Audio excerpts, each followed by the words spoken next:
Maryville. The game plays right here. Are you ready for some football? Yeah! Your sports leader, WOHS Shelby, WLON Lincoln, WCSL Cherryville Gastonia.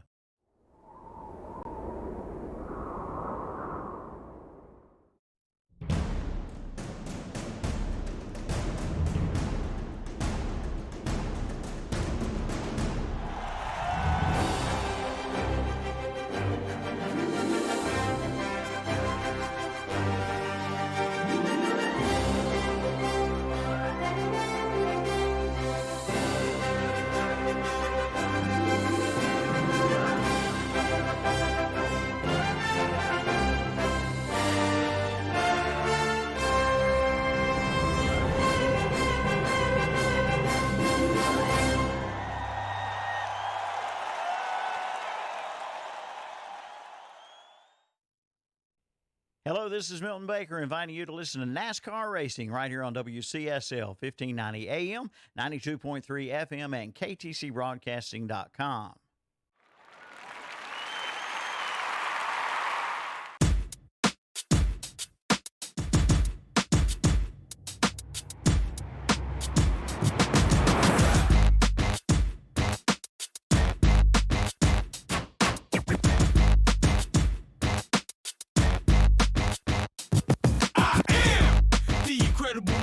Only do things incredible can, cause I am the seed of a chosen breed. You don't see too many like me, cause I am one of the reasons you do what you do when you wanna be me instead of you, cause I am still on beat, showing love to the streets. Come on, you know me, cause that's who I am.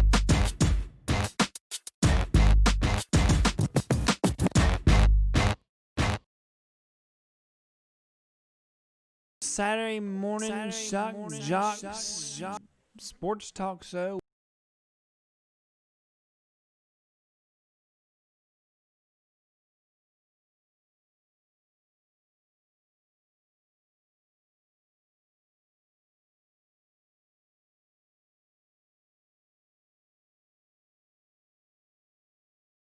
Chrysler, Jeep, Dodge, and Ram. Forgot the Ram. And of course, I wasn't listening that hard to JP. Oh, okay, well yeah. You did y'all never really do listen to me anyhow. We do, JP. We just you don't pay attention. We don't. Yeah, we listen. There's a difference between listening and paying Terry's attention. camera's pointing at Tom. That's why it's not. Yeah, what in the world, man? You kind of. Oh, there's Terry's face. World.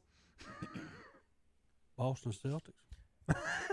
well, folks, if you didn't know, if you're listening on the radio this morning, WCSL 1590 AM, 92.3 FM, we have we do the show live on video as well on Facebook Live on the KTC Broadcasting Facebook page. What you missed on the radio is our beautiful radio faces that we have. You get to miss JP accidentally lose consciousness every once in a while. You miss us watch us enjoy our Mitchem's Kitchen breakfast. Tom, what'd you have this morning? I had the usual bacon, egg, and cheese on toast. And that's exactly what I had. How did y'all get the usual and me and Hunter got the random? Because y'all aren't nice to Terry. Terry said that he told her to make whatever, and whatever ended up being whatever y'all wanted, and just whatever. Just middle-aged men got to stick together every now and then. I mean, we go at each other on the show, but really, middle-aged men got to stick together. I mean, we got whatever, Hunter. Turn us up on the radio side. We got to go all the way to levels. We just got whatever they said the cook could just throw together back there. That's what we feed the millennials. What kind of level it took longer to fix y'all's probably than ours. That's what we feed the millennials. Yeah. That's right. I want some Texas toast. I'm actually glad I was in the mood for a biscuit this morning. What'd you get, JP? I got a sausage, egg, and cheese biscuit, which I've yet to devour. Okay. It's a little too early for me to eat. So. Well, good morning, JP. Did you have a good week? Yeah, working mostly. Yeah. I'll be working all weekend too. Maybe I'll have me a down payment for one of those gladiators and friendship. That's what I'm working on. Give me a down payment for one of those, Terry. I need one of those. Well, Terry's got to leave soon, so we got to give him the spotlight for a little bit here. Terry, start off real quick. Celtics win Game 7 last night. Better to be lucky than good, Terry. You Celtics got it done, didn't they? It's not lucky than good. I mean, for Toronto, it's lucky they were even still in it. Oh, my gosh. The defending champions. Yeah, like the shot from three-point line that won a game for them, and then the other night when they come back after the game and said Kemba got fouled and he should have been at the line. They didn't call that, and then Toronto wins that game. I mean, so the refs kept them in it at one time, and then a critical mistake on Boston on one end where Jaylen Brown didn't guard the guy that was standing behind a three-point line. But, Boston come out and say, hey, I give Toronto all the credit in the world, though. When you're defending champions, they proved that they could play no matter who they had out there. I think their worst thing about it is we always talk about showing up. Well, Lowry didn't show up. He fouled out 16 5 points. out of 15 from the floor. I mean, some people say, well, that's hey, this is big time game 7 where when you had Leonard showed up. Lowry's going to have to make. I know he's been in the league for 14 years, but he's got to make that extra effort to step up because this is his team. He's supposed to lead them, and last night Boston put it on him. They shut him down. Well, again, as I try to tell you guys, having the point guard being the leading scorer of your team doesn't work out. Kemba Walker gets to play with 2 really good wings, and all of a sudden he's in the Eastern Conference Finals, and he's never won a playoff series before. Kemba didn't show up at all the last 2 games. One, his shot is off right now, and I want to get to that in just a second. But I did want to point out, not only did Toronto lose Kawhi Leonard, they lost Danny Green. So they lost 2 they're both starting their wings. They're shooting guard and their small forward. So for Lowry to do what he did as a point guard, I think he did pretty good. I think they had a chance to win. They could have won. Terry, as far as Boston is concerned, could you answer me this? And you probably do know more about it. Just watching it, I think y'all aren't using Kemba Walker right at all. How many times does Jason Tatum or Brown initiate the offense, and Kemba's just standing over in the corner?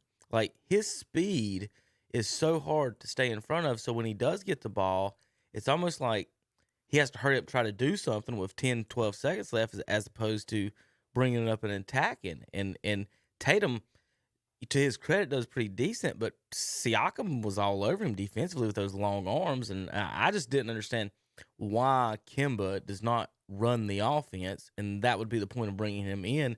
And then last night, 5 of 16, 14 points. Is that a normal thing that they like to run Tatum at the top? That's exactly what Boston's going to run. That's not. I mean, y'all need to trade Kemba then, because he's not. That's not his game standing there. Kemba is lucky that he's on our team to even have a chance at winning games. And that's how I'll put this. They'd be winning games if his front office in Charlotte was worth anything. Yeah, well, true, very true. When you go to Boston, Boston's one of those teams. And I will get to the other game. 2 lead scorers for Boston last night had 50 points. Tatum and Brown, the shooting guard, and the small forward. Yeah. I have nothing wrong with that, but Boston can be led by anybody. I'm just saying that Tatum can run the show. I'm Brown saying your can run the offense show. would be a lot Walker better can run the show. if Kemba was running the actual point, and he's not actually running point. It was kind of weird seeing him play in a fashion that it's not good for his game at all. Is what I'm. What do you do? I mean, I'm not saying he should ball hog. I'm saying he should have the ball at the top of the key instead of the 6'8" guy being defended. Let's send Kemba in the corner. You might as well just have, Kyle Korver or somebody else standing over there if Kemba's out there. It's just what was weird to me is his strength, Hunter, right, is attacking the basket, being able to put the guy on skates to where he can't stay in front of him. And then I never saw him attack the basket. He would drive and then pull up and either dump it or pull up a little jumper. And when the jumpers were all contested, because Toronto was playing decent defense, so I just thought that was weird how they were using Kemba. It was just I just think that Kemba just in this system doesn't have to play like we're used to seeing him play in Charlotte. Does not. He right. He doesn't have to. So. If I'm a coach, and what is always I have Jason Tatum initiating the offense instead of Kemba. What do we always think that Kemba was really good at? He's good at creating his own shot and then a pick and roll situation. Well, Boston really doesn't have a big man that can run the pick and roll. So there is no pick and roll to be made. A lot of it is you've got your wings on the perimeter. Kemba, if he does bring the ball up, you see what the defense is going to give you, and you feed it to one of your wings, and they pound the rock inside, or they just pull up 3. That's basketball now, though. Not a lot of teams run the pick and roll, like because I think we all can agree the center essentially is dead. Setting the pick and then rolling to the basket. It's wide open all the time because the centers or power forwards are not in the Boston's lane. going to have more problems with Miami than Toronto with Butler and the wings and how aggressive the guards. I mean, Lowry and Van Vliet. I think it's going to go 7. I'll be the first one to say. I think Miami Boston can go 7. But you're at the park. You're in the street. You're wherever you are. Who's tougher, Jimmy Butler or Jason Tatum? How many Duke I will players never have led their team to a championship? Well, I'm Never. I'm not going to take anything away from Duke for Jason Tatum playing at Duke because Jason Tatum, for a lot of people that don't know, Jason Tatum, when he first got in the league, person he studied under in like his off seasons was Kobe. His game reminds me a lot of Kobe. I've said it multiple times. He's got a lot. I will never say he is Kobe, but he's got a lot of Kobe Bryant in his game. But I will admit, if you ask me which one's got more dog in him, it's 100% Jimmy Butler. Now, will they ask Jimmy Butler to exert more energy on the defensive side of the ball guarding Tatum? Or will they say, because we know Tatum could go off for 30, or are they going to say, well, get on Jaylen Brown because he could go for 30? That's why, to me, that's why I had Boston making the finals to begin with. Excuse me. It has nothing to do with me being a Boston's fan or anything. I just think Boston in the East had the most firepower out of any team. Especially now that we're getting deep enough to where Gordon Hayward could come back. I was getting ready to say, they said just cleared quarantine, said that he will appear in the series sometime. Didn't say he's going to be ready for game 1. And don't forget Smart. He stepped up his game. For some reason, he really has. He really has. I tell you what, he's the reason they won last night. He really is. As far as he played good defense. You have to get all right. So Tatum and Brown got 50. You have to get that from them. Kim was disappointing with 14, and then Smart played good defense and got 16 points. He got tough plays when they needed, and the Raptors have 2 guards and no wings really. And Siakam is not a Siakam really never showed up for Toronto. He had 13 last night. Yeah. He never showed up. I mean, he probably averaged like 15 who didn't show up was a newbie with 4 points and 35 minutes at the small forward position. Good job, kid. Jimmy Butler's getting more than 4 at the small forward. I watched Siakam, and I said it, I think, before the playoffs started, or maybe during even the regular season. Look, Pascal Siakam is good, but he is not that guy yet. Even with Toronto last year, like he was a great complementary piece for Kawhi and Lowry. Does he have that guy potential? Yeah, sure. But he's still a young guy who's learning the game of basketball and learning to play it at a high level. And eventually, it's not a reliable jump shot. And eventually he will get to the point where he can be reliable. But as of right now, like Kyle Lowry still has to shoulder that team. And that's really tough. He's done it for years, but he has. I will say this. If we never see Kyle Lowry again in like a conference finals, at least he got his ring. All right. Well, Terry, Celtics to win the championship. I say they do. Tom, I'm going to be honest. Can I say this? Yeah. I'm going to say this right here as Tom's sitting here. As long as you don't break FCC Congratulations to the Lakers. Well, they finally learned what get the ball inside means. Yeah, when you're outsized the team the way they do, they destroyed them on the inside. Yeah, they're pounding. We talked about that a couple weeks ago. If you've got that size advantage, I thought we was talking about. Go inside. It should because they outscored them like 20-some underneath, and I was like, who in the world put that in their head? Finally, y'all need to tell me I'm right about that though.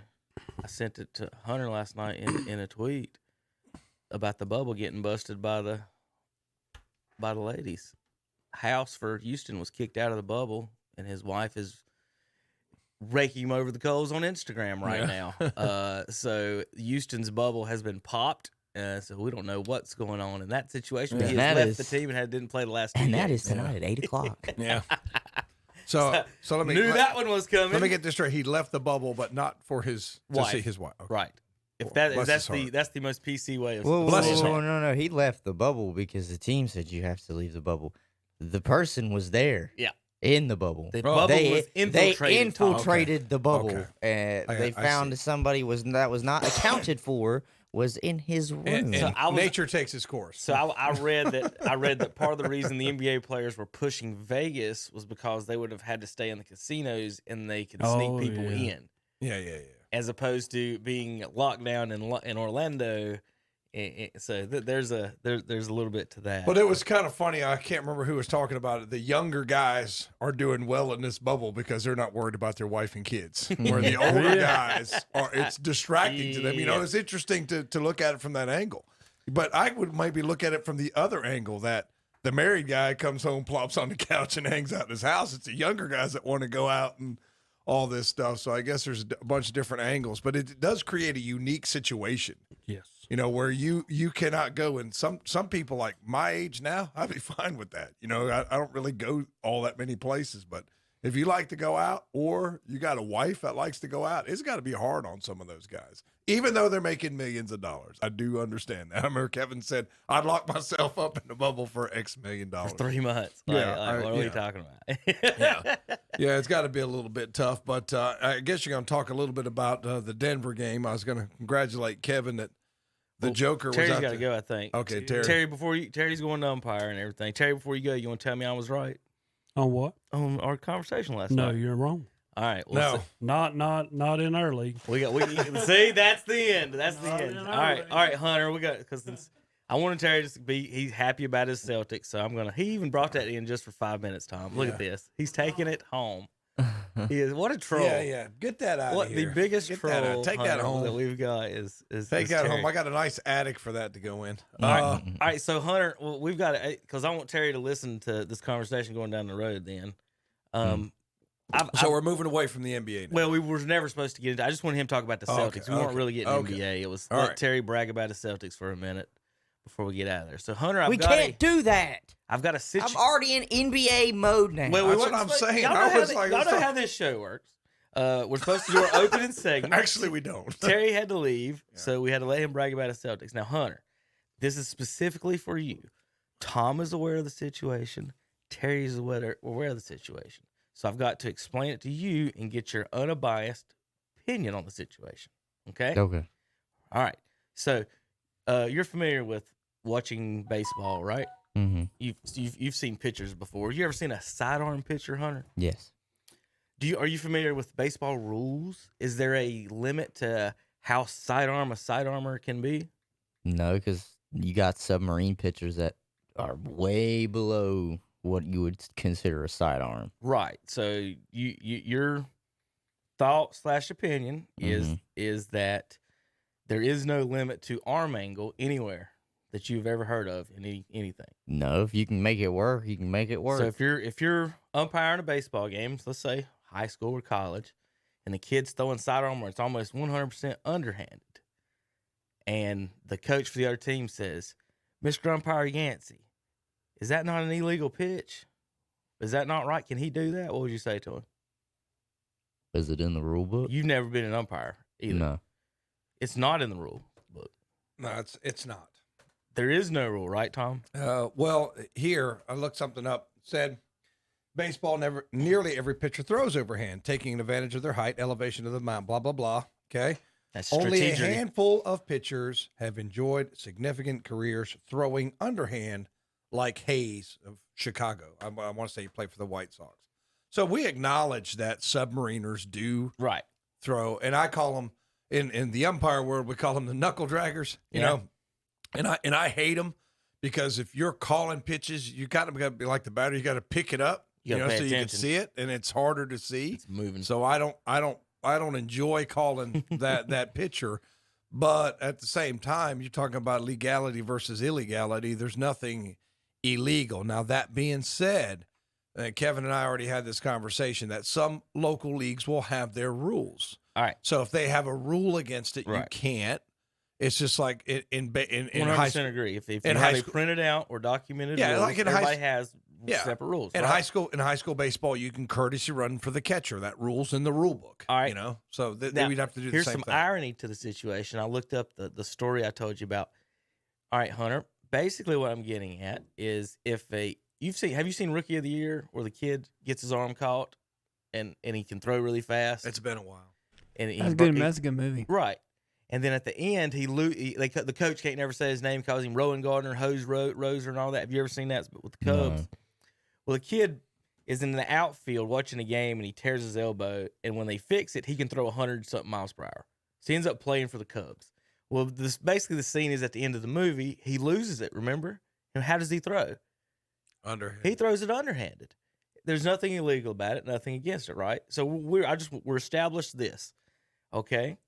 So, with that said, real quick, some irony to it. In the 20s, 1922, Tom Geen in North Carolina, in Greensboro, pitched a minor league perfect game underhanded. That was in the 1920s. That's when Babe Ruth played, Hunter. Okay. This is minor league. Again, remember though, but again, before you say that, every time somebody says 1920s when you bring it up, it'll be like, if you don't say Babe Ruth or Ty Cobb's name, they're like, those guys don't count. Like Roger Hornsby didn't count. He played for the Cardinals. But then you play Babe Ruth, you go like, oh, okay. I guess it does. So Tom Geen, Hunter, reported Tom in the Lincoln County News. In the 1920 Lincoln County News. This is what's so funny about this. And the irony of the situation. Hunter, I'm going to bring it back to you here in just a minute. Used an underhand delivery to deceive his opponents, and he was called the underhanded curvologist, and he threw a perfect game. His only win of the season. Now, Hunter, with all that said, coach pitch. Coach comes out there, throws it sidearm or underhanded. Should there be a problem? Should there be an issue? And nowhere in any local, in the regulations, rules, Major League rule book, nowhere, anywhere can a coach pitcher throw it sidearm or underhanded. Look, I'm just going to stick with what I said because that's how I feel about most things. If it ain't in the rules, then I guess it's all fair game. But if it's in the rules, it's not then in you the can't rules, do it. See, but Kevin knows how I feel about weird stuff because we talked about the skunk in the outfield play and things like that. When you do things, and Kevin, I know it's legal, but when you do things that are unusual, my job gets harder. So, Hunter, in our coach pitch league, I don't care if your job gets harder, right, Tom. right. Who cares? Who cares? I'm just saying. As an I'm umpire, just saying, from my perspective, As like when an they come out and start umpire, doing That's the weird last don't crocodile matter. tears you're getting there. listen, it is if it's an underhand pitch, you know good and well it is not going to have some heat on it unless they full-on softball wind that up. I know. So, Hunter, at home, my kids, in coach pitch, the kids are 3 foot tall, right? Mm-hmm. So at home, we use plastic balls. I fire them in there underhanded to give them the level throw. Because I throw them overhanded. Think about it. King Griffey Jr. is a perfect example of his swing. I talked to Dustin last night about it, about the ball dropping like that. And if you got a classic left-handed loop swing, you just swing right under it. And so I throw them in there underhanded to both my son and my daughter for practice. It's just the same thing as soft toss, but I throw it from the pitcher's mound. And so I'm like, we haven't practiced it in practice or anything. We haven't talked about it at all. We haven't even discussed it. But I wanted to know the actual rules on it because I didn't know the rules. So going to this tournament, I decided to call an umpire with the tournament and ask him what they thought. And it ended up being the umpire director of the tournament, and he said that he will not allow sidearm pitching and will not allow underarm pitching and would not argue with me as far as 90-degree, 40-degree, what is okay. I said, I pitched sidearm in high school. Can I throw sidearm? And I was going to scoop it. And he said, no. It has to be overhanded. But nowhere in the official organization's rules, I read those this morning, and I have not been given any type of official rules paper that says only overhand. If he is going to come out and say that, no, I you called can't. Philip Russ, coach. I called Dustin Days, an umpire. He said he agreed with Tom. It's not against the rules, but the only person so far that's against it is the head umpire of this organization. But that's because it's probably one of the most. He said he's never been asked or seen. I was about to say that's why, but that don't mean like, anything. He was like, Kevin, I'm just gonna tell you, I'm like most people. If it isn't in the rule book, you can do it. But if he's gonna come out and just flat out tell you that you can't do it, and there's no piece of paper, there's no rules, and here's the thing about it. This is coach pitch, right? This is coach pitch, remember? What's the objective of coach pitch? To throw the ball and the child hit it. So our scorebook yesterday, Greg Maddox, our pitcher, had 8 Ks in 4 innings. If he's throwing it underhanded on a flat plane, he doesn't have 8 Ks in 4 innings. So their official policy, Hunter, is we would rather see the 5- and 6-year-old girls and boys strike out than hit the ball and our team play defense. So do you want them to strike out or play defense? So meanwhile, Hunter, our team is younger than the other teams as well. So we get beat 12-0. We had 2 people get on base the whole game and 8 strikeouts. But we're arguing about whether I can throw it overhanded because I guess that would be a detriment or ruin the league. So to me, I should be able to throw. I'm not pushing the issue. I don't care. I'm saying for future tournaments and future play, like we play next week and something else, should this even be an issue? And then the reason I even called him, because like, Tom, if you're going to run a trick play in baseball, basketball, football, sometimes the coach is like, hey, ref, we're about to do something here. The other coach may not know the rule here. When he flips out, this is what's going on. And that's kind of like, hey, that's why I called him. Like, I don't want to argue with the other coach about this because I know it's not against the rules. But he shot it down. I also hate when they do that. What, tell you? Yeah, because then because when you're about to get in one. you make them a job hard. Tom doesn't want any trick plays, any fun, I don't. I'll be like, honest with you. Make my job easier. I'll be completely honest Tom with you. is there for one reason only. Make his job easy. Tom is there for one reason only, and that is to cash a check when it's over. No, it is not. That's not true. That's exactly no, what it it is. is. Not true. Right, let me I get him just you don't understand, Hunter. If you've not done it, you don't understand. Money Manziel over here. I will work my tail off. I will be fair. I will run. I will hustle. Cash I will that do all check, that. Tom. Whatever. Cash You take yourself out there, and then you tell me how you feel about trick plays and garbage, and I want to do this. Is this okay? Blah Tom, blah blah. I went to refereeing classes one time. Yeah, what's that got to do with that? You went to a referee class. No, I went to a referee class one time. Yeah, I'm telling you. That's like saying, I got in the bathtub. I've been to the beach. Come on now, Hunter. Come on. Come on. I'm just saying. Come on now. It didn't seem that difficult. You come on out there. You come on out there. No, with I me, was Hunter. at. You come on out there. I did soccer refereing, but. There he is. There he is, Hunter. Yeah. Money, Tom. Just give him the money and make it easy on him. Just get that money, Give me a Tom. break. Give me a break. Just get that money. Just cash that Give me a check. break. When you've done it, you come out there, Hunter. Just You come out cash there. that check, Tom. You come out there. Money. If you're listening on the radio, we've got his head in a Johnny Manziel money little artwork there for him. Yeah, because I'm getting rich off umpiring baseball. You're That's getting how you rich get off rich. You not get having rich. to work hard, is what you just said, Tom. No, Tom, you literally just told me you don't want it to be All right, harder. Hunter, I didn't you say ready- I have to are you work ready on it, I for said the- your job Are you ready gets for the harder. final nail in the coffin in the story? Yes, because I would actually like to talk a real sport. All right, there's one more thing left. Yeah. The head of the umpires at this league is none other than Terry Reinhardt. Did Hunter not know that? No, that's what I was trying to tell the whole story about saying that. And I wanted to get to Hunter. Can you believe this mess? If you're listening, Terry will not let me throw sidearm. He will not argue with me over. He said it has to be overhanded, or he will not allow it. But I don't care what the job is. I don't care. I don't care what the job is, Hunter. You don't want somebody to cause you additional headaches. I don't care whether you're teaching school, umpiring baseball, Tom. working at a radio station, working on computers. I can't You're wait. right. I can't wait till you get your first job and there's that one pain in the neck lady who doesn't know how to work her computer and she calls You're you right. every single day. Yes. And you're like, you're a pain in the butt. And she's going to tell you, you just want your check, Mr. Yancey. That's all you want. I'll admit We're going to it. go Terry. We're going to Terry for comment here, folks. And guess what, Tom? I'll admit it. No. I do like that money. It's but more Tom, than a check. Tom, It's more than a this is coach pitch, I understand. and it is I understand. and you now- ain't getting rich off umpiring coach and pitch, by and the way. ca- I'm just going to tell you listen, that. listen, Tom. It I'm was all a listening. joke. Did I make a can legitimate poke it. case here? I'm just saying it is coach pitch. It If we is. were talking like upper level baseball, where it's the kids should know the game by now and at least know how to hit a baseball, then I would be like, yeah, no. If I Yeah, got I a know what kid you out there that's wanting to start throwing underhanded in like a high school tournament, I'm like, "Pfft, get that crap out I of didn't here. say No it was. way. It was him. It's Dale Earnhardt Jr.'s brother. It's Kerry Earnhardt that told me that.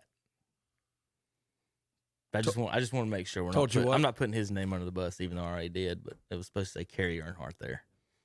That said I couldn't do it. That's Kerry Reinhardt right there. Oh, yeah. Dale Sorry. Jr.'s brother Kerry said that I couldn't. No, it wasn't. Said we couldn't throw underhand. Sorry. So what do you think about that, Hunter? I think Now that you know Kerry. all the details, I think Kerry. I think Quote Kerry unquote.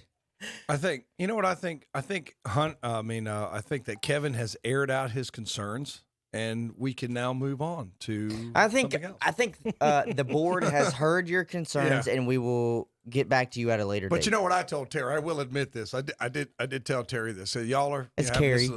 Kerry, y'all having this little feud. I said, Terry, do y'all have a board? Yes. I was like, well, if you got a board, go to the board, vote a rule, and you're done. right? That's what I told him. I said, Give me a piece of paper, and go I to the will board. abide by the piece of paper. Exactly. Go to the board. 5 daddies on the board. But and, what reasoning? whoever's, What they're reasoning gonna make a though rule. do you have to say you can't throw underhanded? What I reason? know. I don't. Because if you what you're saying about the travesty of the game is that's against a different team. Like you're trying Yeah, to I see show what up you're saying. them. I'm not trying to show up my kids. Just All right, and Philip actually brought up the Title IX thing, which of course nobody wants to talk about, and I wouldn't do that or push it that far over throwing underhanded at all. I just want to know the reasoning behind it, other than machismo, other than we have to throw overhanded. And the Hunter like Title IX thing is okay. Well, if we can't throw underhanded, which team can my daughter play coach pitch on? Mhm. There is no coach pitch here, so she's playing on the boys. So therefore, at least over anything, I should be able to throw to her. If you're going to say that I had, because she's going to play softball, I can at least throw to her. And then after that, we'll have the argument once my foot is in the door about throwing to the rest of them underhanded. But again, Hunter, we're throwing overhanded, striking out 6-year-olds while the 8-year-olds that we're playing against are hammering the ball to the fence. I think that's so funny that 12 you to nothing. seriously said that Greg Maddox had like 8 Ks in 4 did. innings, and I'm sitting here and I'm thinking that's somebody's dad that's just striking out kids. He come over there and he's like, I'm sorry, guys. but what it goes back, what's going to happen? Okay, That's just what's going to happen is somebody's going to come out there and do it. Then somebody's going to come out there and say he can't do that. The other coach, and right. somebody's That's going to say he exactly- can. that's why I call the and umpires, then it's a to make headache, sure and the then you rules got are to okay. stop the Listen. game, and then somebody You gets out the know door. what would be simple, That's what's Tom? going to happen. Is I call the umpire and say, hey, we're going to throw underhanded. Tell the other coach for the game this is a real rule and don't be an idiot. How about that? Yeah, that'll work. Hey, Step guy, one. don't be an idiot, Well, okay? you can be an easy. That Hey always guys, works hey when you guys, I tell know it. you don't know if you've ever seen it before, but there is no rule of arm angle in pitching. I understand. I understand the coach's perspective on that. Can you imagine how that conversation goes?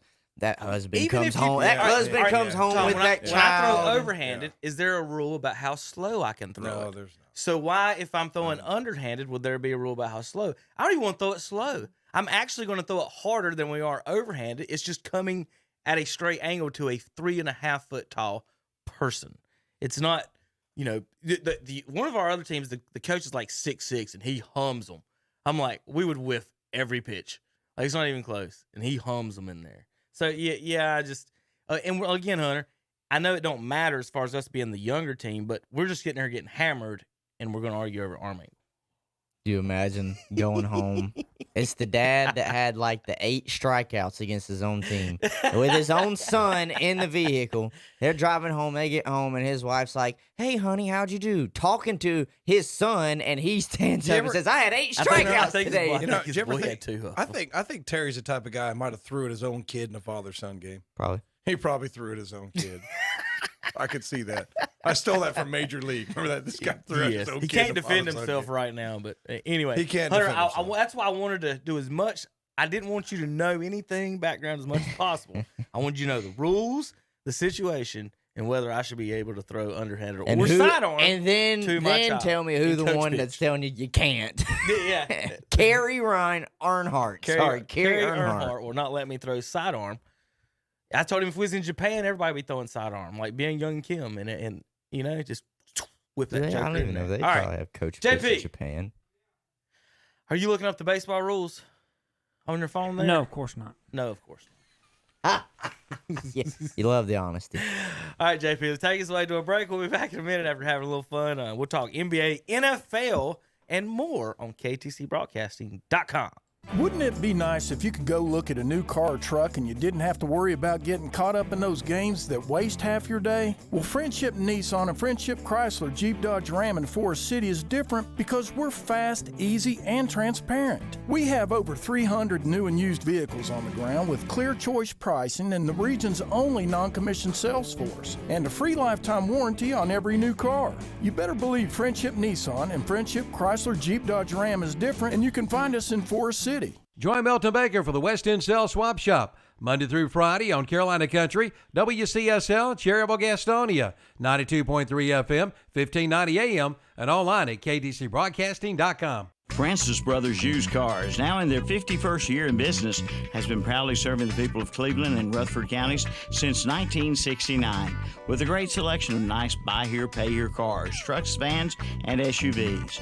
Don and Vino invite you in to check out their inventory and look forward to helping you get your next vehicle. They also have a service center offering oil changes, OBD inspections, brake work, shocks, axles, and CV joints. Francis Brothers Used Cars and Service Center, 134 North Main Street, downtown Boiling Springs. Go see them for your next automotive buy or service. The NASCAR Xfinity Series. 3 wide as we got a car sliding up against the outside safer barrier. Is at Richmond Raceway. Elbows up, rooting and gouging here at Richmond. With 250 laps of slam bang short track action. They're crashing in turn number 2. One car is backed into the outside wall. It's the Virginia is for Racing Lovers 250. Saturday afternoon at 1:30 on the Motor Racing Network. On Carolina Country, WCSL, 92.3 FM, 1590 AM, and online at ktcbroadcasting.com. Every game is huge for the Braves as this sprint of a 2020 season rolls on. So make sure you're right here for every epic moment. Off the end of the bat, in the air, out toward right center. Here comes Acuna. He lays out. Did he reel it in? You bet he reeled it in. What a play by Ronald Acuna.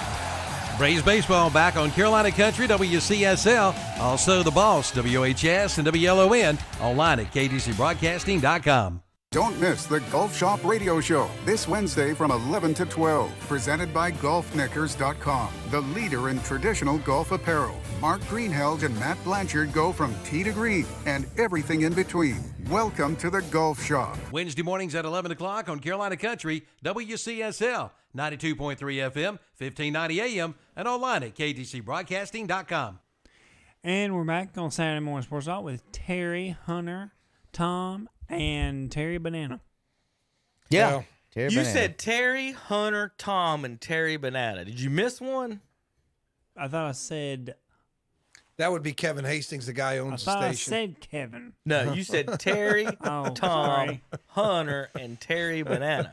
Sorry, I thought I said Kevin. Oh, jeez. How's that breakfast, too much. JP? I don't know. I haven't eaten any. Why yet. don't you eat it and get some brain energy going? That's about what I'm about to eat up. And after you get some brain energy, you can take a trip out to Forest City and visit our friends at Friendship Dodge and get yourself a new car, JP. Nah, I can't afford it. Yeah, well, maybe one day you can. They might make you a good deal. Can you give the address? JP, and you phone might number? get a raise if you I know sit up and do a little extra work every now and then.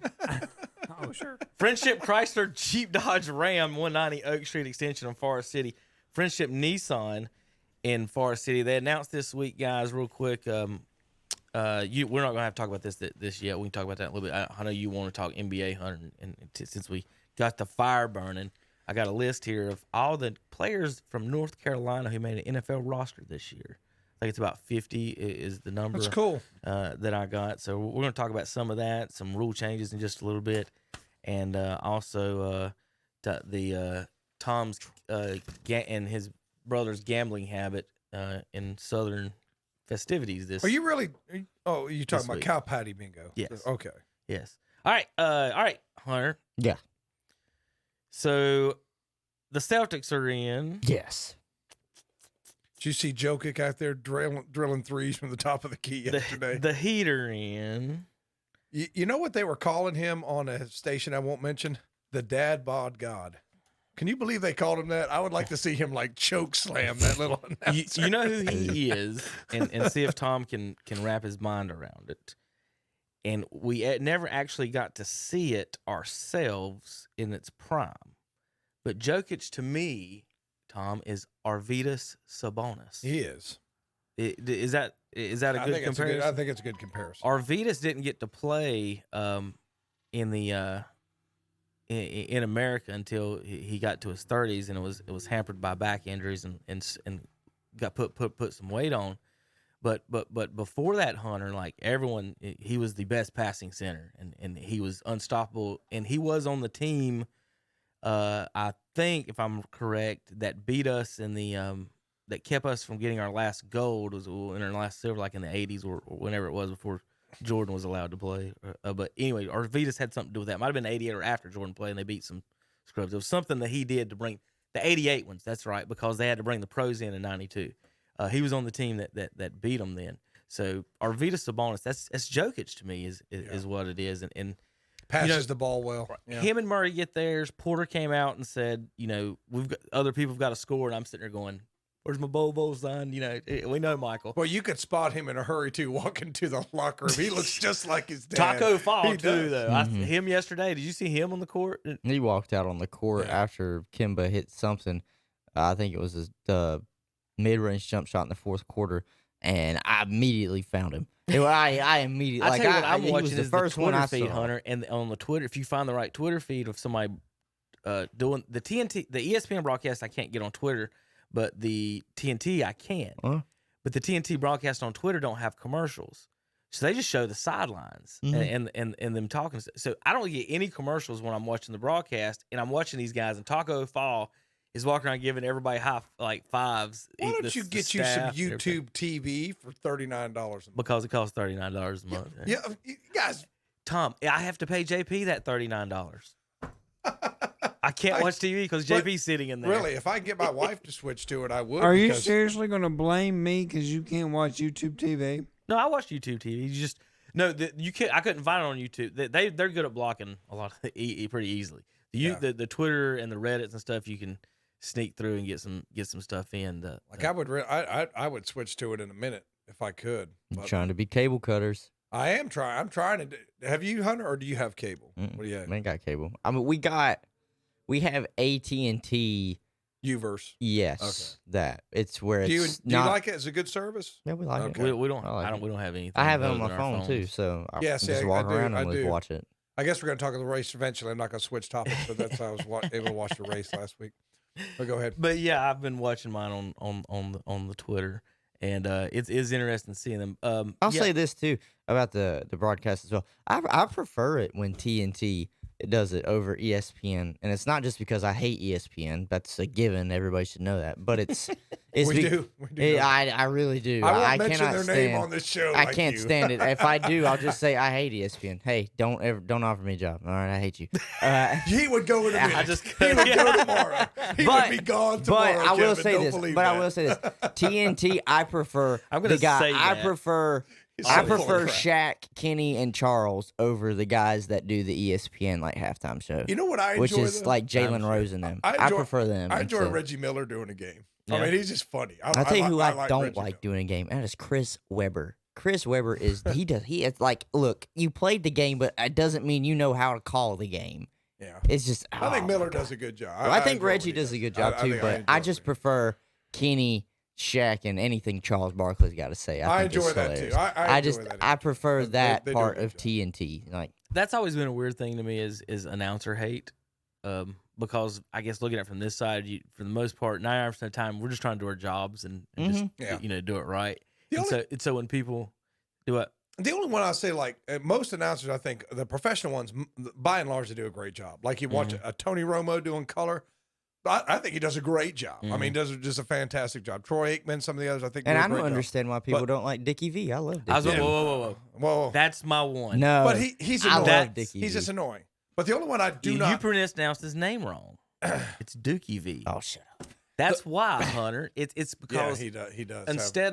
Instead of doing the game, Dickie V loves Duke and North Carolina both, though. It is true, but that's the issue. Instead of broadcasting the game as an analyst, he broadcasts it as a fan almost, to a point to where no matter there's no criticism from him. Like no matter what Coach K does, there's going to be no criticism. Right? He can sit there and yell every F-bomb under the world and do whatever, and he's not going to criticize. Hey, what a great job! I'm like, he beat UNC Concord. Well, it's the other way around there's the other way around with of Chris Fowler. He hates Ohio State. Yeah. And like when you're watching a game, and I think Chris Fowler is a good play-by-play guy. Right. But I can't stand to listen to him do an Ohio State game You'd because much he rather hates listen Ohio to State. Herbie do it.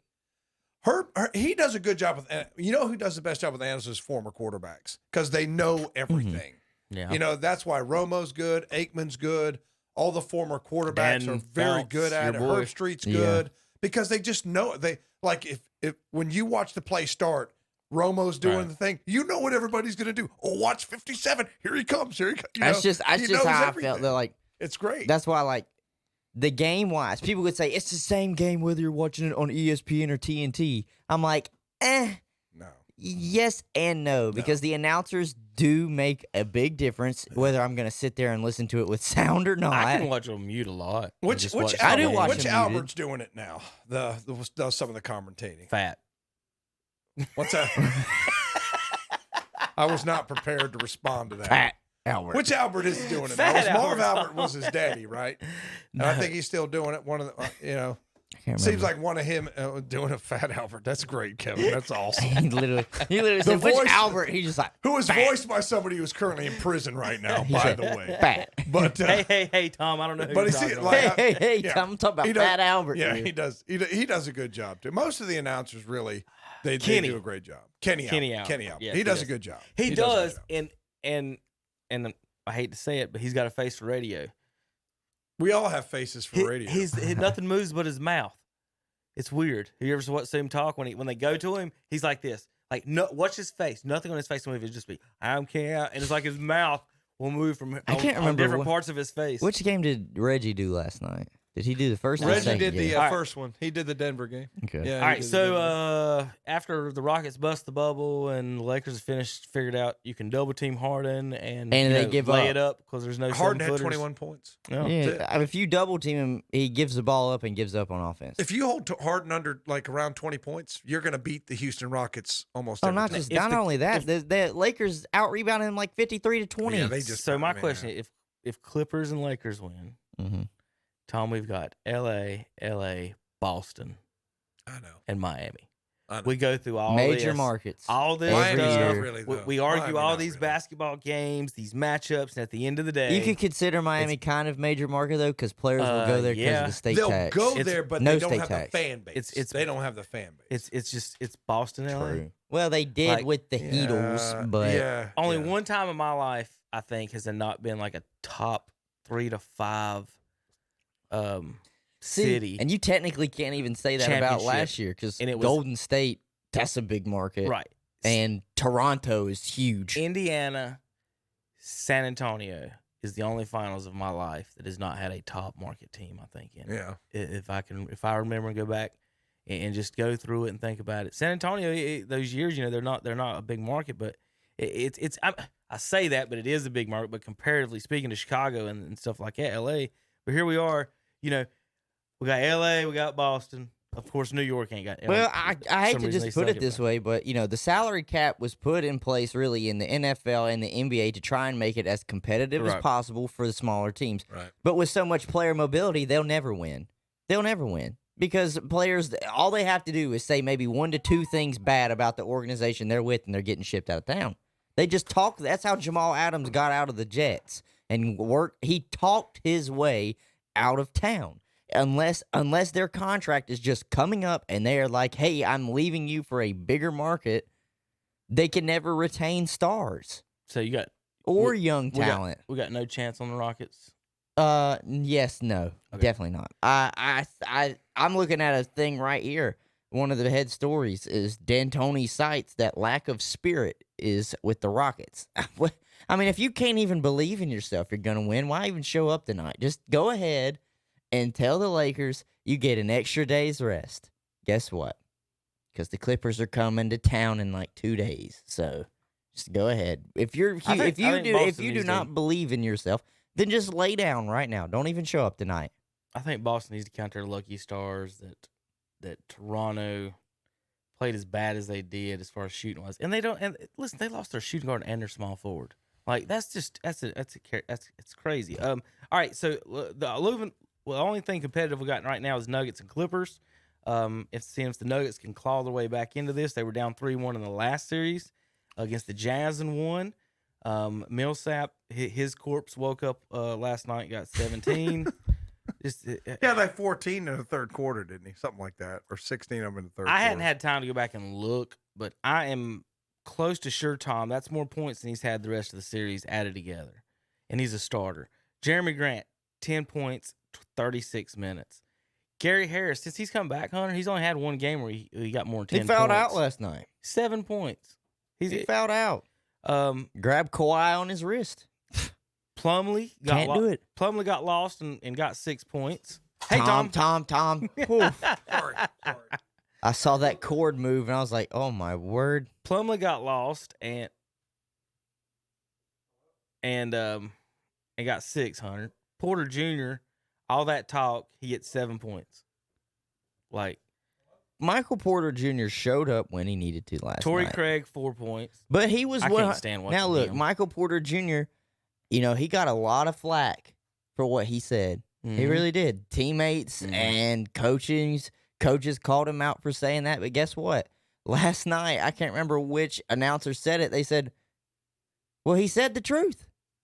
And see, that's the only person I really could have seen getting on him would have been the head coach, Malone. Yeah. Because essentially that is questioning Malone's coaching style, where the offense is really only being run through Jamal Murray and Jokic.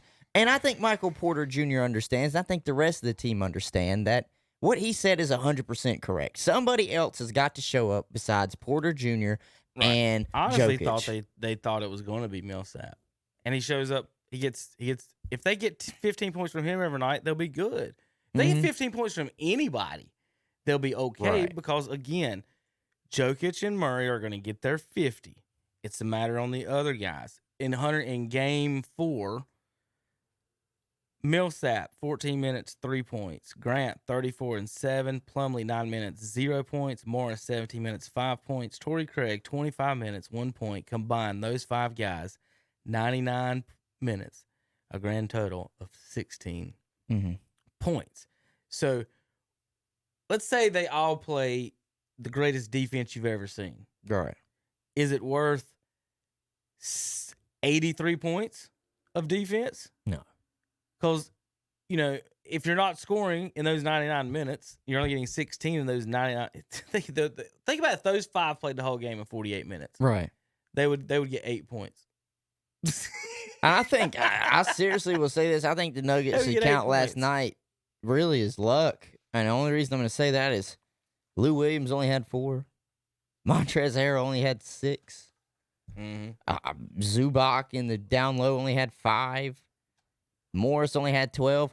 Kawhi and Paul George did what they needed to do. Kawhi had 36. Paul George had 26. And Kawhi Leonard right now looks like the best player in basketball. At this point in the NBA right now where we're at, Clippers just got to learn to close. Almost every team, it's like the top 2 guys are going to get 50 to 60. What are the rest of the guys going to do? Yeah. And usually in the NBA playoffs, it's the home guys show up at home, and that's what they say. The not scrubs, but the backups and the non-stars show up at home. Now we're in the neutral site. It's crunch time. We're going back and forth between these games, and it is a lot about, like you just said, Hunter, 26 and 36 from Leonard and George, then 12 and 10 were the next top. Like there is no other third. And then in Denver, they got their third to get 17, and then they win by 6. I don't think the Clippers can guard Jokic, but Jokic and Murray, they're going to get their 50. It's a matter of whether their guys stand up. Harris has been no-show. Millsap, no-show. Grant's out there to play defense. I'm going to tell you something. What's the name of the big guy that was playing in the Clippers game? Zubac. Yeah, Zubac's got a. Do you think they're going to try to put him on, Jokic? He played 32 minutes last night and got 5 points. And gave up 20-something to Jokic. Yeah, I don't. It's what's tough is with Jokic is, I think really what the Clippers got to do is say, okay, Jokic, go ahead. You're going to do yours, but we're not letting anybody else do theirs. You can play hard-nosed defense on Jamal Murray. You got Kawhi Leonard and Paul George are both bigger than Jamal Murray, and you could have Patrick Beverly stop him at the point of attack right there as soon as he crosses half court. and kind of disrupt him where he can't really drive and get set. So if you try and just let Jokic beat you, it's not going to happen. Because I don't see anybody on the Nuggets defensively that can stop Kawhi Leonard or Paul George. I'm going to say this right now. Kawhi Leonard looks like the best player in basketball. He probably is right now. Leonard and George Hunter had 62. Jokic and Murray had 48. They outscored him by 14 and still got beat. And he does the other stuff, too. He plays great defense. He hits his free throws. I mean, he's just solid all around. And people will say, oh, well, he didn't have any blocks last night. Kawhi had 3 steals. Like he might not be a huge block machine, but he can do it. I don't think you realize how difficult blocking a shot really is. How also in the NBA, it's not like the guys are taking it to the rack every play anymore. Anyway, they're shooting. So we're blocking threes. Looking at it's Leonard and George, Jokic and Murray, LeBron and AD.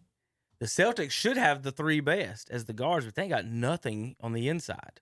I mean, Marcus Smart's playing power forward. He's tall as you, Tom, I think. I mean, he's not that tall. He is not tall.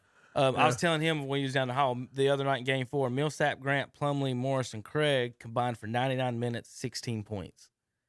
There's a whole game is only 48 minutes. So, if they played the whole game, what would they? I mean, would they score? Yeah.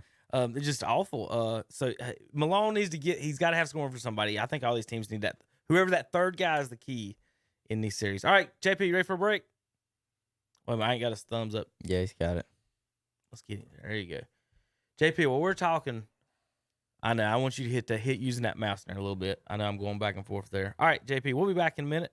Wouldn't it be nice if you could go look at a new car or truck and you didn't have to worry about getting caught up in those games that waste half your day? Well, Friendship Nissan and Friendship Chrysler, Jeep, Dodge, Ram, and Forest City is different because we're fast, easy, and transparent. We have over 300 new and used vehicles on the ground with clear choice pricing and the region's only non-commissioned sales force, and a free lifetime warranty on every new car. You better believe Friendship Nissan and Friendship Chrysler, Jeep, Dodge, Ram is different, and you can find us in Forest City. You could be the winner of a $500 shopping spree at one of our local area businesses. All you have to do is register. See your local store for details. Register today at Honda Motorcycles on East Dixon Boulevard in Shelby, at Love's Fish Box on Shelby Road, Kings Mountain, at Flooring America on Slater Street in Kings Mountain, at Parker Farm Service on Bessie Drive in Kings Mountain, at the Great Outdoors on Highway 150 East in Cherryville, at Allray Tire Center on East Main Street in Cherryville, at Carpet One Interiors on East Ozark Avenue in Gastonia, at Oakey's Tire and Recapping on West Warren Street in Shelby, at Kurt's Premium Outlet in East Ridge Mall in Gastonia, at Hometown Hardware, South Railroad Avenue in Kings Mountain, and at Love's Insurance Agency on East Main Street in Lincoln. Register today. The drawing will be live on the air Friday, October 30th. You could be the winner of a $500 local shopping spree at one of our area businesses. Brought to you by The Boss, Carolina Country, KTCBroadcasting.com, and WhatsUpShopper.com. Looking for a new car? Maybe a pre-owned car or truck, or maybe an SUV? Then let your fingers do the walking and go to WhatsUpShopper.com. Local dealers with local vehicles. You don't have to drive all over the country. Just click on WhatsUpShopper.com and take a look at the local selection of cars, trucks, SUVs, and more from local dealers in Gaston, Cleveland, and Lincoln counties. Car shopping just got easier by going to WhatsUpShopper.com. Pick yours out today.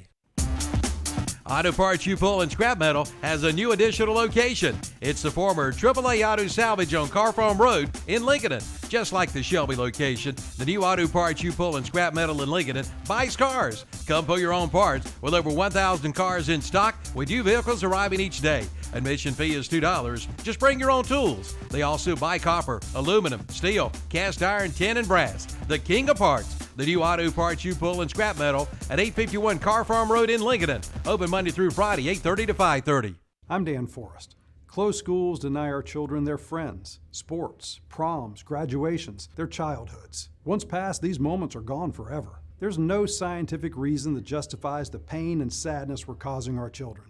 What's more, closed schools don't work for working parents. Deciding whether to educate your child or work to feed them is a choice no one should have to make. I'm Dan Forrest. When I'm governor, we will protect the vulnerable and reopen our schools. Paid for by the Committee to Elect Dan Forrest. Wolfman Jack, it's me. I'm back. My name's still Wolfman Jack. that we ain't getting nowhere past. I mean, people don't leave the house unless they put on a surgical mask first. And even at a bar that I hang out, you know, the bartenders have been using thermometers to stir my drinks with. Wednesday, Thursday, and Friday mornings, 10 a.m. to 12 noon, on the Boss. WHS Shelby, WLON Lincoln, and online at ktcbroadcasting.com.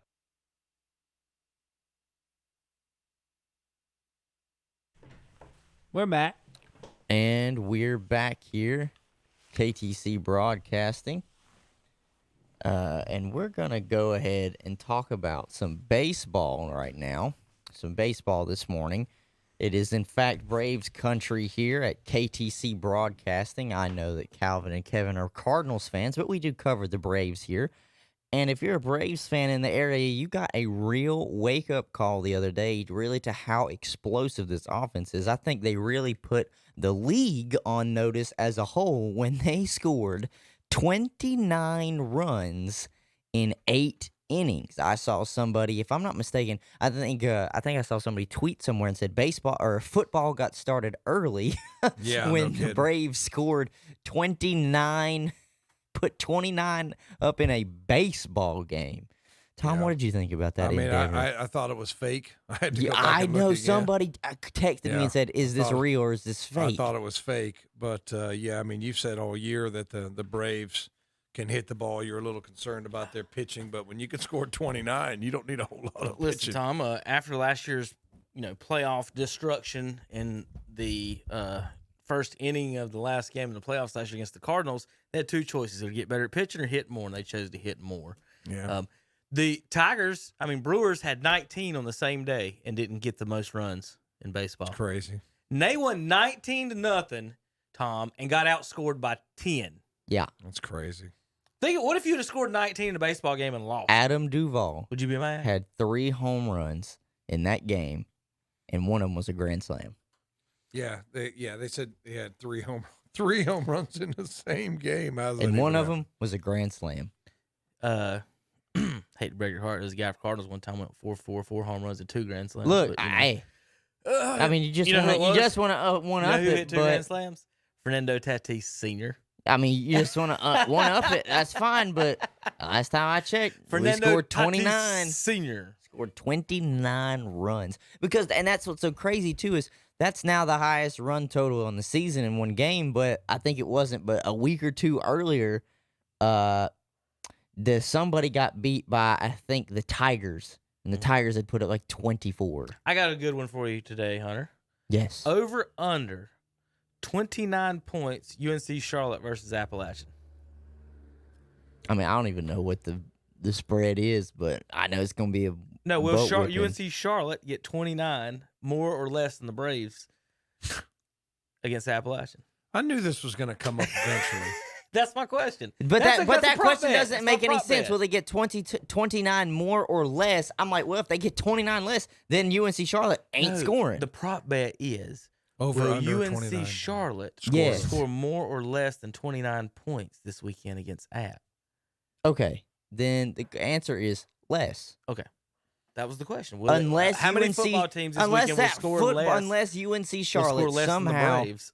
I wonder what the actual spread is in that game. We'll find that out shortly. We will find that out shortly. I just wanted to interrupt Hunter on some of his Braves lust for a second. Listen. just to break him up a second. We're first in the division. We are Braves affiliate. We're first in the division. That's all I gotta say right now. I mean, we did put up 29 and lost the series, so that's great. I guess. Y'all guess. even outscored them by 10 And and we still lost the series. All it took was that one game. That one game. That's all it was. Well, according to ESPN's projections, 3, 6, 8 teams in the American League are 92% or better to make it.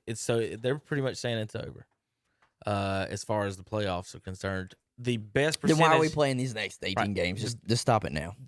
And that's a weird these percentages because I mean, like some of them are only like a game or two out of the spots. But anyway, Cleveland's in third right now. Tom's Indians can't Dropping go around like a rock. Can't go around losing to the Royals, can you?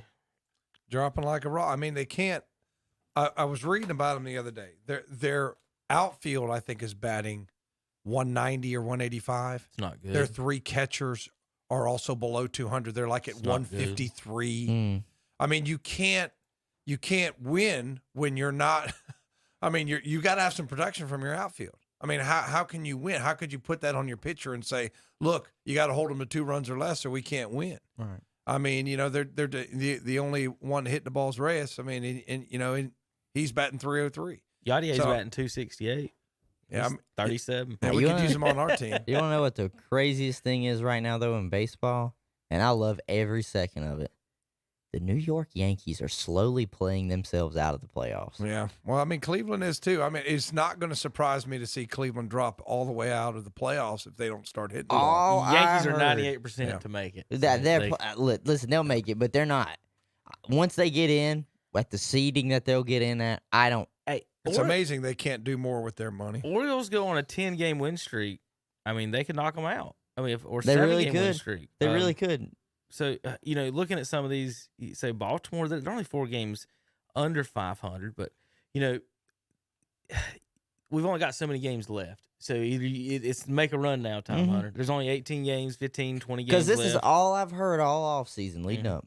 It's going to be a Dodgers-Yankees World Series. And I'm going to be struggling to watch a single pitch if that's the case. Exactly. Let me tell you who the possibly the Dodgers will still get in, but I don't think the Yankees cannot stay healthy to save their life. When have they ever had Stanton and Judge together? Boston, L.A., and New York, and L.A. and baseball. Well, yay! Let's all worship the big cities. I do have the point spread in the Appalachian. All right, we'll get to that in a little bit. Minus 17. Good God. That's it? I think I'm smelling upset. That's it? I'm Tom, smelling I don't upset. know what the hell All you're right. smelling. St. Louis's problem, they are, besides the fact playing doubleheaders every day and splitting, they are. That's what they're doing. They have lost to Pittsburgh, Cincinnati, Kansas City. They've lost to every team they've played. They haven't swept nobody. They're not, and they're 500. They're sitting right there. Before the season started, I even said if they finish 30-30, that wouldn't be a surprise. But I don't see them getting more than 32, 35. They're going to stay at 500. They need better pitching and better hitting, actually.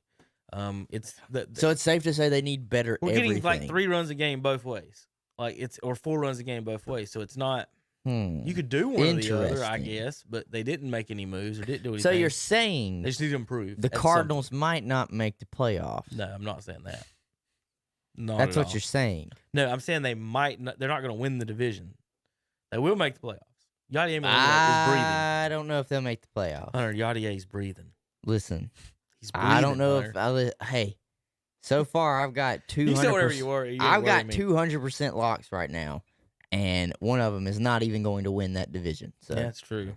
Cardinals are sitting at 66.6% for you. What are the Indians, about 70%? 95. I'm just telling you. 99.3. It's not going to surprise me if the way they're hitting the ball right now, that percentage is going to come down. Who catches them, though? That's what I'm saying. Astros, I mean, even the Astros are already in. The Astros are in. I mean, what? They added an extra playoff team this year, so. Yeah, I mean. Anybody that might be struggling can still get in. It wouldn't surprise me if Miami, if you talk the National League, tries to make a run. I guess let me look at the standings. It's crazy, again. though, because I guess, though, the Cardinals will definitely get back to their full games played, equaling out everybody else's. I know they had about a 3-week hiatus where you were like, who are the Cardinals? Yeah. But if they make it, I don't necessarily know that they, like how Kevin said, pitching and hitting both sides are struggling. I don't know if they can out-pitch anybody, and I don't know if they can out-hit anybody. And the main reason why I say I don't know if they can out-hit anybody is I know they have a plus 25 differential, but the teams that are in front of them, the Chicago Cubs are plus 15, so that's not as great, but they also are 26-20. The Padres are plus 70, and the Dodgers are plus 98 run differential. So if you can't outscore them, then that's going to be the problem. And pitching will always be a hard matchup against the Dodgers because they have great pitching right now. And then you look at Atlanta. The other team in front of them right now that make it is the Phillies. They're only plus 4, but they're only 2 games over 500, so that's going to be tough for them. But the Braves, plus 52 run differential. Yeah. So this is just tough for Kevin's Cardinals, if they do make it, same reason.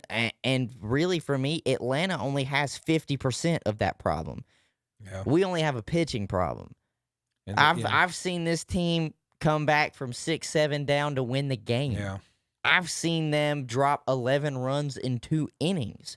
This is probably one of the most, if not the most explosive offense that could go off at any moment. Yeah. The problem is we're the opposite. You guys are the Indians, we're the Braves, but the only thing that we don't have in common is we're polar opposites on what we do on a baseball field. You can pitch, we can't pitch. We hit, you can't hit. Yeah, if you look at it is a crowded field. Like if you look at the Cardinals with 19 wins because they're starting to get caught up. Yeah. You got the Marlins with 21. You got the Mets with 21. You got the Brewers with 20. You got the Reds 20. Of course, they have 25 losses. You've got the Giants there with 23 wins. You got the Rockies with 21 wins. And the Diamondbacks have 17, but they have 29 losses, so you can pretty much eliminate them. But there's just a lot. There's just a crowded middle. You know what I mean? Yes. There's a crowded middle. There's a crowded middle. Harder. And in the National League, there only seems to be one team that looks head and shoulders above everybody else. And that's unfortunately the Dodgers. Yeah. As much as I wish as it wasn't, at this point, if you were to ask me who would win, the Dodgers or the Braves, I'd have to give the edge to the Dodgers because they're the more complete team. Now, would it be an easy series? Not at all. There will be one game where the Dodgers cannot outscore the Braves. That is a given. But there's one thing that I've been noticing with Atlanta, because obviously I'm on Twitter and I follow their official page or whatever. They're calling up and down pitchers left and right. They're sending them back down to the minors or whatever that little group is where at least they work out and can be ready to be called up. And then they call these guys back up, right-handed pitchers, left-handed pitchers, so they know what the problem is, and they're trying to find a way to fix it. The only problem for me is the playoffs are not like that. I know they're coming a lot quicker, but they're not quite here yet because then you would have, a tighter pitching rotation. You might only pitch 2 or 3 of your aces and or your studs. And once you hit that third guy, the ace is right back if you're there for a game 4. So when it comes down to that, I might feel a little bit better. I would feel a lot better if Soroka wasn't injured because we'd have freed Soroka, the young guy Ian that we have. I can't remember his last name. That's at least 3, and then whoever we want for the 4th game. But this is just going to be tough for Atlanta. And then, I think it comes down for both of our teams, Braves, Indians, and even for the Cardinals, it's going to come down to matchups. Whoever you get matched up with in the playoffs is going to be a huge difference because let's just take, me and Atlanta. So Atlanta right now looks like, just based off of record, they would be the 2 seed. They would be the 2 seed. Right. And what is it? The top 2? Is it only the first? You get to select who you're going to play. As I know. Is it the first 2 seeds that get to select who they played and everybody else plays? I can't remember whether it's the top or the first 2. I have to look that up too because the thing's a weird. It's just so weird. I hate that. Thing. So let's not do the select thing right now. Let's just play it out like it was natural. So we would get the 4th team. How many are getting in? 7? Is it 6 or 7? They're getting the top 2 from each division. Wasn't it? It's the top 2. Okay, so it'll be Braves, Phillies, Cubs, Cardinals, and then the Dodgers, next 2, Padres. There's 8, right? This year it's 8. It's the top 2 in each division, and the next 2 with the best records. That's the next 2. Because if you had 7, it wouldn't work out. Somebody has to get a bye, and they're not doing that. They're not giving somebody a bye. All right. So it's going to be top 2, and that doesn't even matter if your record's worse than somebody else. So it would be 2 versus 7. Whoever gets in at the 7, depending on who the Dodgers would pick because of that crappy BS, Yeah. So it would all come down to matchup-wise. Matchup-wise, I think we could handle, I'm looking at this, who would probably get in. I've seen us play the Marlins good. We could probably handle with the Giants. So we would be fine. If we had to play the Padres, I'd be a little concerned. If we had to play, obviously, the Cardinals, I know what they did to us last year. I would be on the side of caution, but I still think Atlanta could take care of them. If we had to play the Phillies, I've seen us play the Phillies multiple times this year, and we go back and forth with them. That's usually everybody in our own division, though. And then I'm looking for you with the Indians. They're not going to get to select unless they start playing. No, they won't get to select. But it does look like you would get in as one of the not top 2 teams from your own division. You would be one of the extra wild cards. I guess that's what you could call it. One of the extra guys that get in. Who do you think you match up with the best that right now is a playoff team? I'll read you the playoff. Oakland, the Astros, Minnesota, and Chicago. Chicago started off so slow, but they're absolutely hitting on all cylinders right now. They've had more success against Chicago. They have Minnesota. Minnesota's beat them 3 out of 4. Then Cleveland beat them 2 out of 3, but they just lost to Minnesota last night. So with Minnesota hitting the ball as well as they do, even though we pitch well, I mean, I think it'd be a tough series. And you got Tampa Bay. And Tampa Bay, they're the one nobody talks about. You know what I mean? It's weird. Nobody talks about the Rays. And then you got the Buffalo Blue Jays. They're looking good too. And the Yankees will probably get in.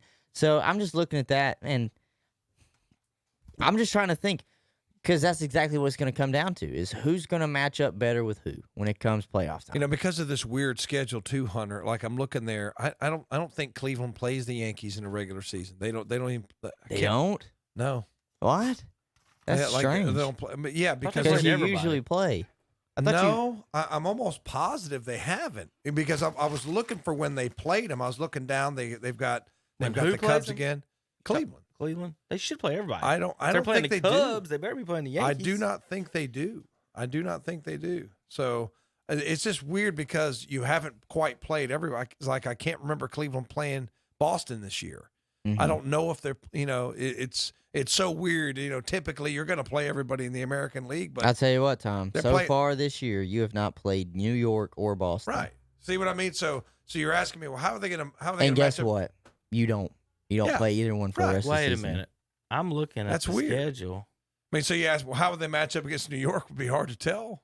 But you can guess. But I mean, when they haven't played, you've played Kansas City. I mean, I'm looking and at the White schedule. Sox and Detroit and the only teams that you've played, Detroit, Kansas City, is the Central teams. And the NL, they played some. Our Central, the NL. You haven't played American West or American East. So you don't play any of them. I think they only did it. Who the hell? I think they only did it. Schedule? I think it is. Yeah. I think it is where they only played. That's what I was thinking. Teams It was in all their regional. region. I did not know that. I thought that we were playing everybody the same number of times since we could. So the Central's only playing Central teams. The East are only playing the East teams. Right. And the West playing West. That is not a good representation of anything. I mean, I guess that's why they're expanding the playoffs and letting more in. Well, now I have to look more in depth at the actual standings, because then if you're only playing the East teams, there is no measurement as against. Yeah, I think it's harder. the case. It's harder to do because I've noticed that going through, because there was so much drama. That you just blew How my many games mind. they're going to play? What are they going to start? Right. You lost sight of. Well, they're not really playing everybody. You just blew my mind with that one. Like they have done that. I totally forgot that was even the case. It's time to get rid of Rob Manfred. Well, I can understand why you would, Hunter, because everything's just so upside down and topsy turvy. Every time you tell me something new every week in baseball, Tom. And every week, you know what I think? Well, that's the dumbest thing I've heard yet. I've been chastised on the show for being greedy and not reading. So I'm actually neither one. But at least like you every week, realize. what did I tell you the other? Oh, who was getting in how they were doing the playoffs, and he called me crazy. When you did the second team is automatically in. Right. That was the one that was like, huh? Well, I got into an argument with Terry over that. You're not the only one who has to argue with Terry, by the way. When Cleveland loses, I get a text message at 7 o'clock in the morning, and I immediately have to start arguing with Terry. I mean, so it's just you got to read up on things. I just told you can't make any sense with someone that won't go by the official rule. I mean, you're right. The umpire won't go by the rules. Only teams that we've played as our own division in American League East teams. And let me tell you something. We've got a winning record against the American League East. Yeah. So we swept Boston. The only team that I think we haven't played out of the American League East yet, the only team we haven't played yet is Baltimore. And so we basically, got them the National up. League West has been just killing the American League West. That's what it is. That's what it is. Hey, Mike Trout, welcome to the National League. Yeah. Hey, Mike. Yeah, be thankful you don't have to see the Dodgers just as much in a 162 game season. The last 2 weeks, I've learned that the second place team, no matter how bad they are, gets in the playoffs. Mm-hmm. And now you're not playing like you're only playing regional. Because I know, so why are they playing the Cubs? Why are they playing the Pirates? You know, I assume. See, what I thought when they said everyone now has a DH, I assumed that's how the schedule was going to reflect it, that they were playing everyone. Not if they were only going to do this, they could have easily just said no DH, keep it the same. Whoever's at home is, and that would be fair, right? Yeah. No, they did that because they want to eventually just implement the DH everywhere. And they were like, this is the year. All right, JP. This is the year. You ready? We got to take another break. We got to talk about some technical stuff here in a second, Hunter, and get at it. And we'll be back in a minute. We've got NCAA football. We've got NFL football. ACC starts today, ladies and gentlemen. NASCAR playoffs and more when we come back on KTCBroadcasting.com.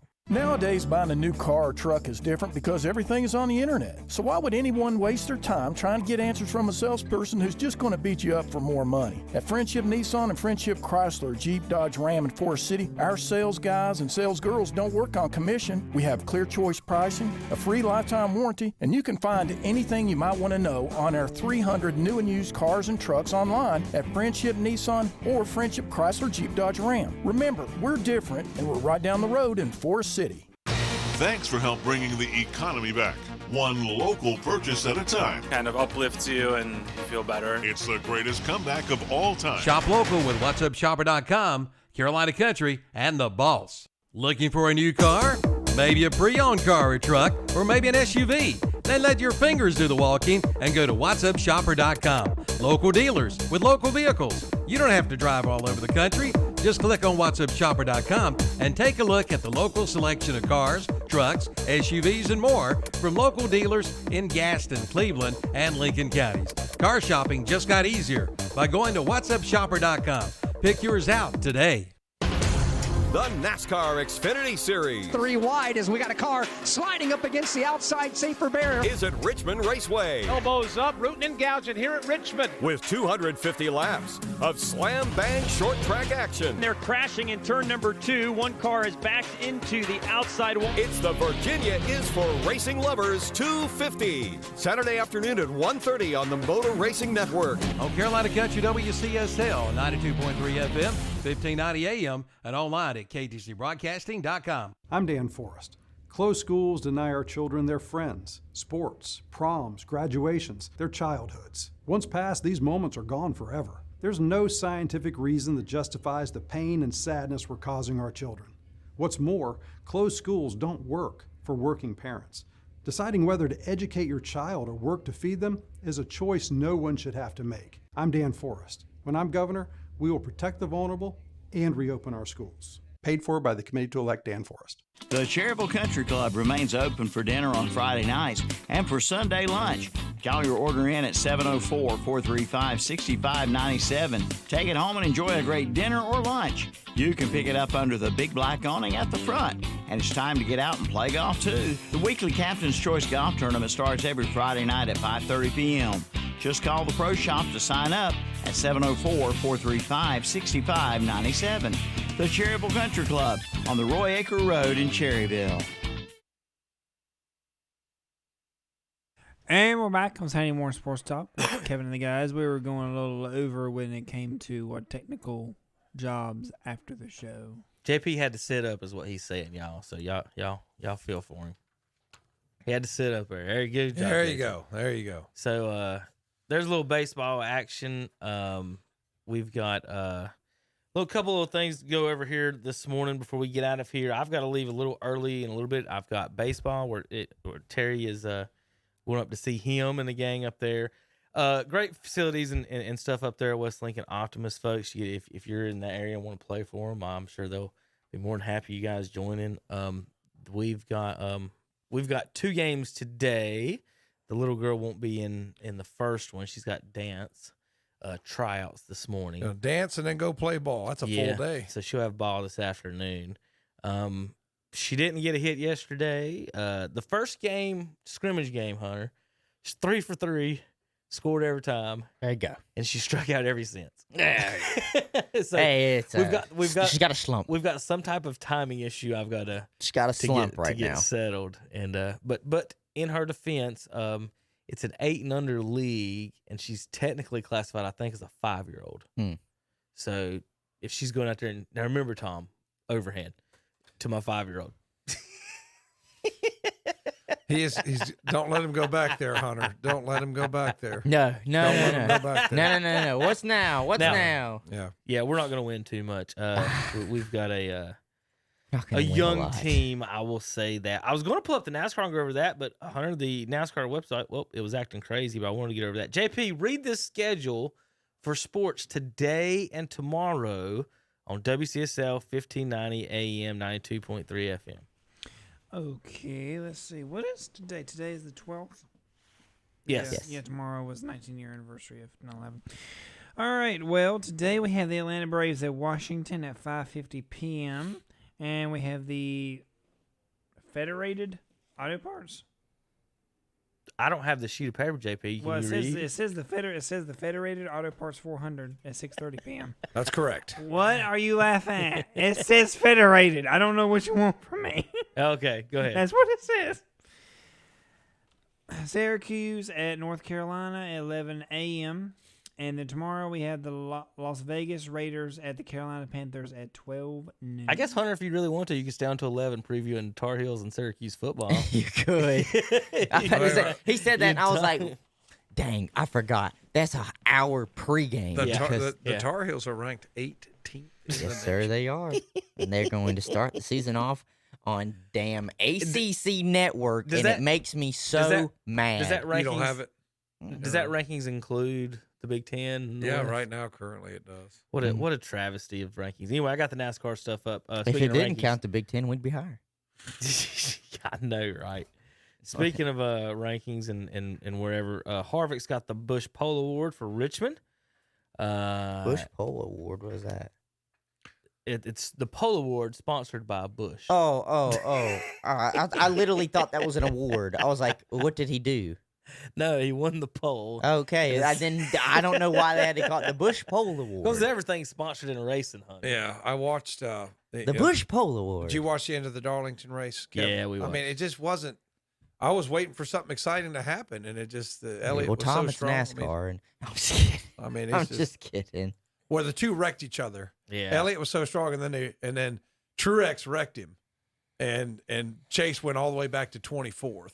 Yeah, which we would have been fighting. I'm just, but what was interesting about that was where the cars were better, because Chase's car was better in like 1 and 2, and Truex was better in 3, 4. So you could, but Truex's advantage was greater. Yeah, and if he would have just been patient, it's not like that's what a lot of people say. That wasn't like he was racing like there was 2 laps left, right? And when there was like 25 laps left, so I really didn't understand what Truex was doing. I mean, Elliott had the better handling car. Truex was faster, right? But Truex was going to catch him. And it's like, you're just being a jerk, man. It was only those 2 out there, and then they took them both out. So I mean, it was just a strange course of events there. It was interesting until Truex did something stupid, and then it's just like, man, you just took out the 2 best cars in the race. Well, the four drivers on the outside looking in right now is Clint Bowyer. Well, Jimmy was leading some of that race up in the front, and I told my wife, if he wins this race, I'm gonna be pissed. Yeah, like you win the race after it is to qualify to get in. I don't even want him to win a race now, because it's just it'll make you mad. It'll make you mad because if you'd have won any of the first 26, you'd be in the playoffs. Yeah, but if you didn't have volunteer to be corona tested, which could have been a false positive because 2 days later he was okay, he could have made the playoffs. If you don't wreck in Dover or wherever he was on the last lap of the first stage, I get that out. He's in. There's so many things that he missed by just 10 points. And it's just so silly. But Cole Custer, DiBenedetto, Ryan Blaney's in last. Clint Did Bowyer you just say Cold Custard? is on the outside. Yeah, Cold Custard. Cold Custard. Well, I had my daughter, who is now she watches the end of the races with me, and she has a friend who is a Jimmy Johnson fan. Yeah. And she said, my dad kind of likes Cole Custer. And his response was, I don't even know enough about Cole Custer to respond to that. So I kind of said, well, next time you see Glenn, just make sure you say, Glenn, who's won a race this year, Cole Custer or Jimmy Johnson? And the answer is Cole Custer. Yeah. Jimmy Johnson has not won since 2017. Custer's got more wins than Jimmy, Kyle Busch, Danica Patrick, Bubba Wallace. Is this the passing of the torch? And Bubba Wallace in the news, he will not be back with Richard Petty next year. So there are some car movements, car things to talk about as far as where everybody's going to be next year, the silly season. This weekend, of course, real quick, they're in Richmond. Harvick's in first, Hamlin second, Logano third, Keselowski fourth. That's been the top four all year, and that's where they are. So Wallace had an ownership stake in it in Richard Petty Motorsports. It's hard to explain to people who aren't fans of the sport how only 10 to 15 teams, well, actually 5 are extremely good, and then the 10 are competitive, and then the rest of the sport isn't. It's not so like in the NFL, I guess. The best way to say it is like, well, you got your top 5, 6 really good teams. Then you got some mediocre foot teams that always stay mediocre. Then you got the bad bottom teams. feeders. Well, the Petty Motorsports with their stuff, they're always in the middle of the pack. So if Bubba wants to advance his career and thinks he's better than that, it's just the right move to move on. What would be nice, what would have been great for the sport, would have been if Bubba could have brought sponsorship to the 43. And then they could have used that money to improve those cars, because it's a balancing act of, you got to have a driver to get the stuff you need, to get the sponsorship, to get the cars you need. But if they don't have it, they can't get the good drivers. So they kind of need each other. So I don't know how Bubba will do. Depends on which seat he lands in. But also, just because you land in a seat don't mean guaranteed success. Terry, as a junior fan, will sit here and say, him and Jimmy ran the same stuff. Jimmy's got 83 wins, and Dale's got about 12 or something, 11 or 15 or whatever it is. It is different. So we'll see. The 42 is open.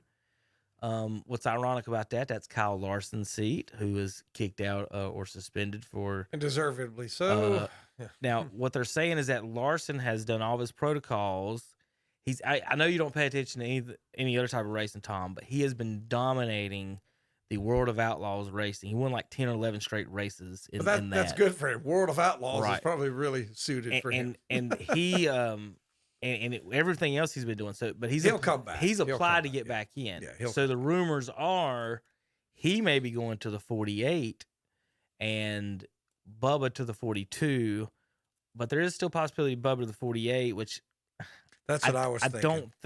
I don't think so, but we'll see. The thing about Bubba, he's got a sponsorship with McDonald's already, and they're already tied to the 42. So that's where everybody thinks it makes sense. That's where he's gonna lean. 42, they'll have a good team.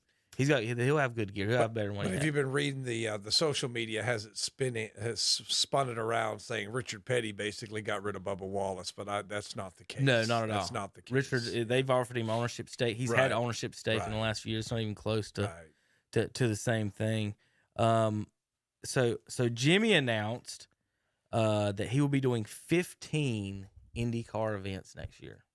So he's basically moving to IndyCar. He's going to be doing some. He hasn't announced his NASCAR schedule yet. I'd like to see how he does. He's going to be doing the road courses and the city course. He's not doing super speedways. I don't know why that is. If there's some type of particular reason, you'd think he'd be better at the super speedway anyway. Yeah. Because that's what he's been driving, but instead he's doing all the major road courses, and so I guess he'll probably do the 500 as well. He's at a point in his life where he can do what he wants. So he's also at a well, that's like when Travis Pastrana tried to drive NASCAR. Jimmy's at a point though. He's at the point in his career where he can do whatever he wants. Jimmy's at the point though. I think Hunter and Tom, you can give me your opinions on this or not. If he was in a Ford right now, and especially if Rodney Childers was his crew chief, he'd be winning races right now and still in NASCAR. The Fords are the tough Chevys right now, the Chevys for years. I thought of the right. So if you're sitting there in that Chevy in his position, and you can't get, I can't believe Lowe's back. When Lowe's backed out of the sponsorship of him and just got out of NASCAR altogether, you're just like, geez, what used to be the Lowe's Motor Speedway. Yeah, it's crazy. And it was the main headquarters originally. I think it's up in Wilkesboro, and that was tied to that track. So that a lot of that's just for the old guys is weird. But yeah, Jimmy going to IndyCar, and we'll see some NASCAR stuff next year. So we'll find out. All right, JP, you sitting up?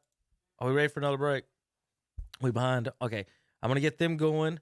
They're gonna finish up with some. I'll get one or two comments in. We're gonna do college football next, and then we'll let Tom and Hunter finish up the show. Hunter, Tom's really the only person we hadn't talked to this week about NFL. We'll let him do his NFL picks, and y'all kind of go over. Absolutely, any news and notes. We will do when we come back. We will do NFL and college football. Okay.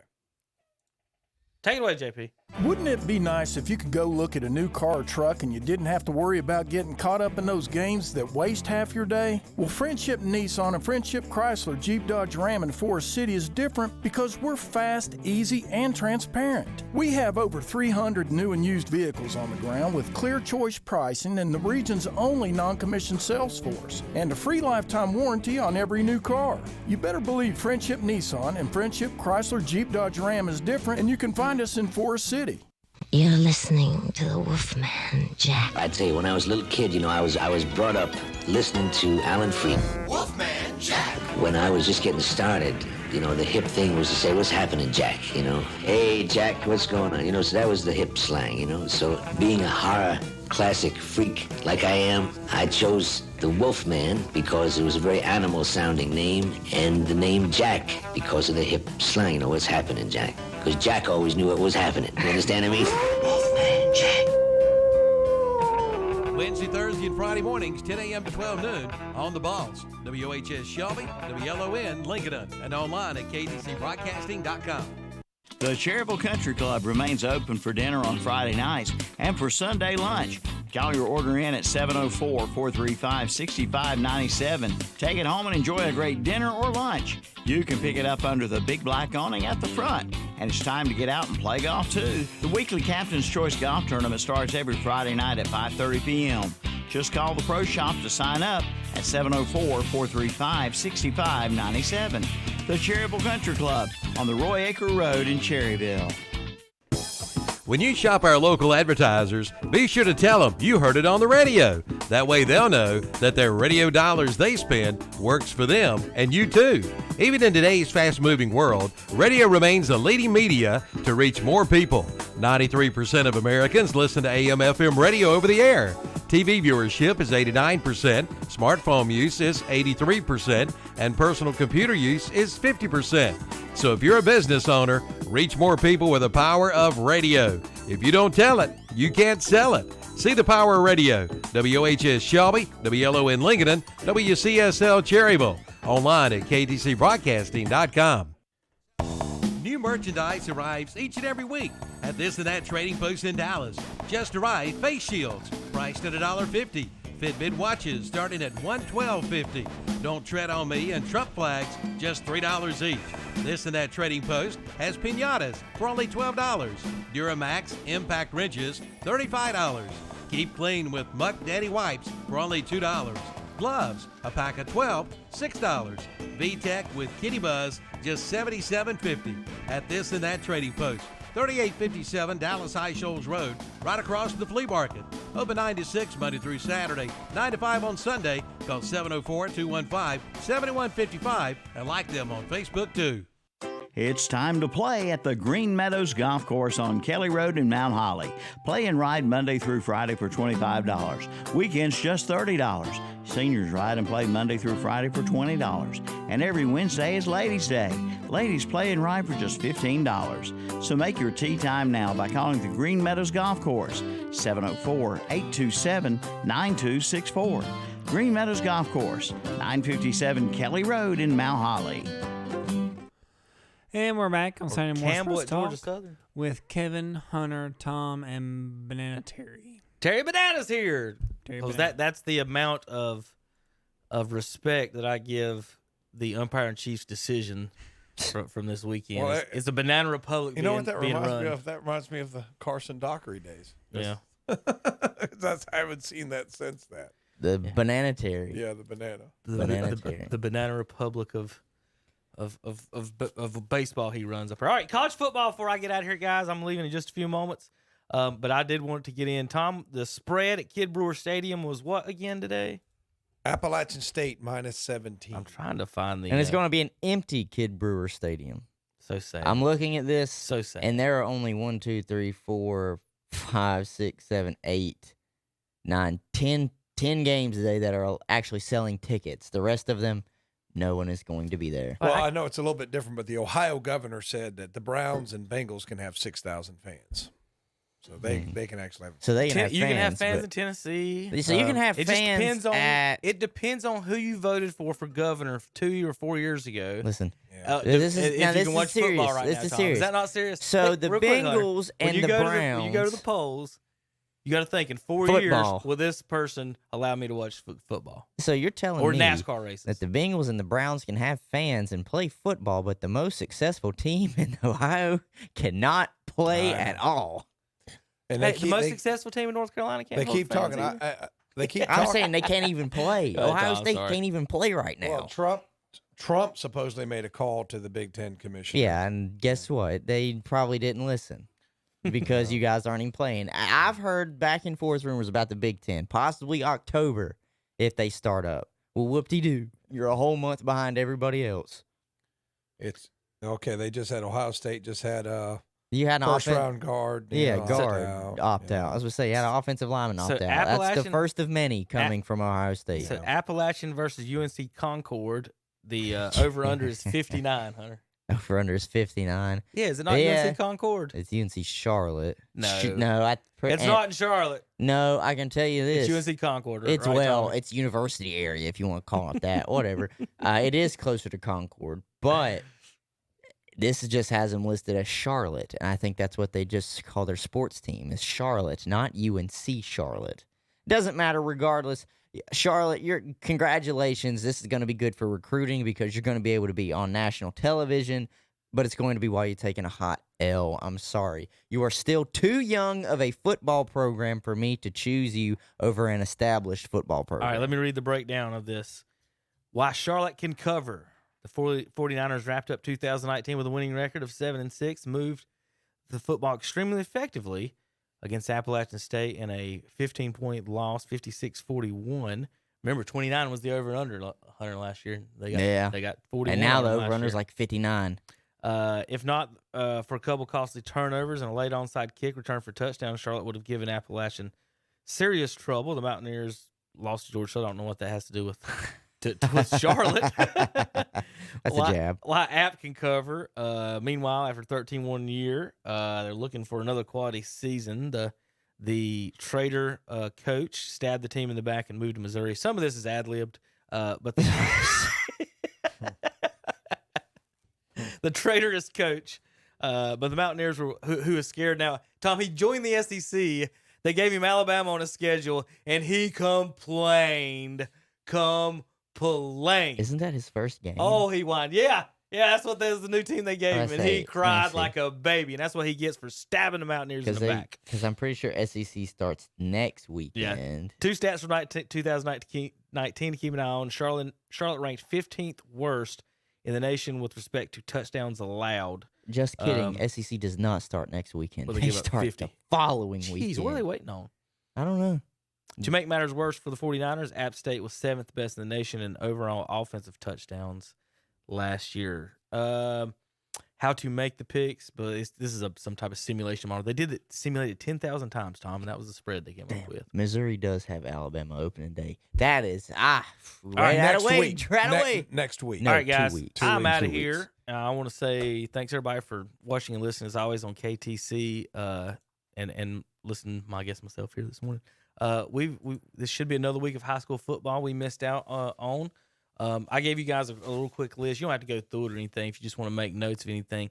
53 guys here in North Carolina are on a made an NFL roster this fall. Also, September 26th, Cow Patty Bingo up at the same corral behind the Cat Square Superette.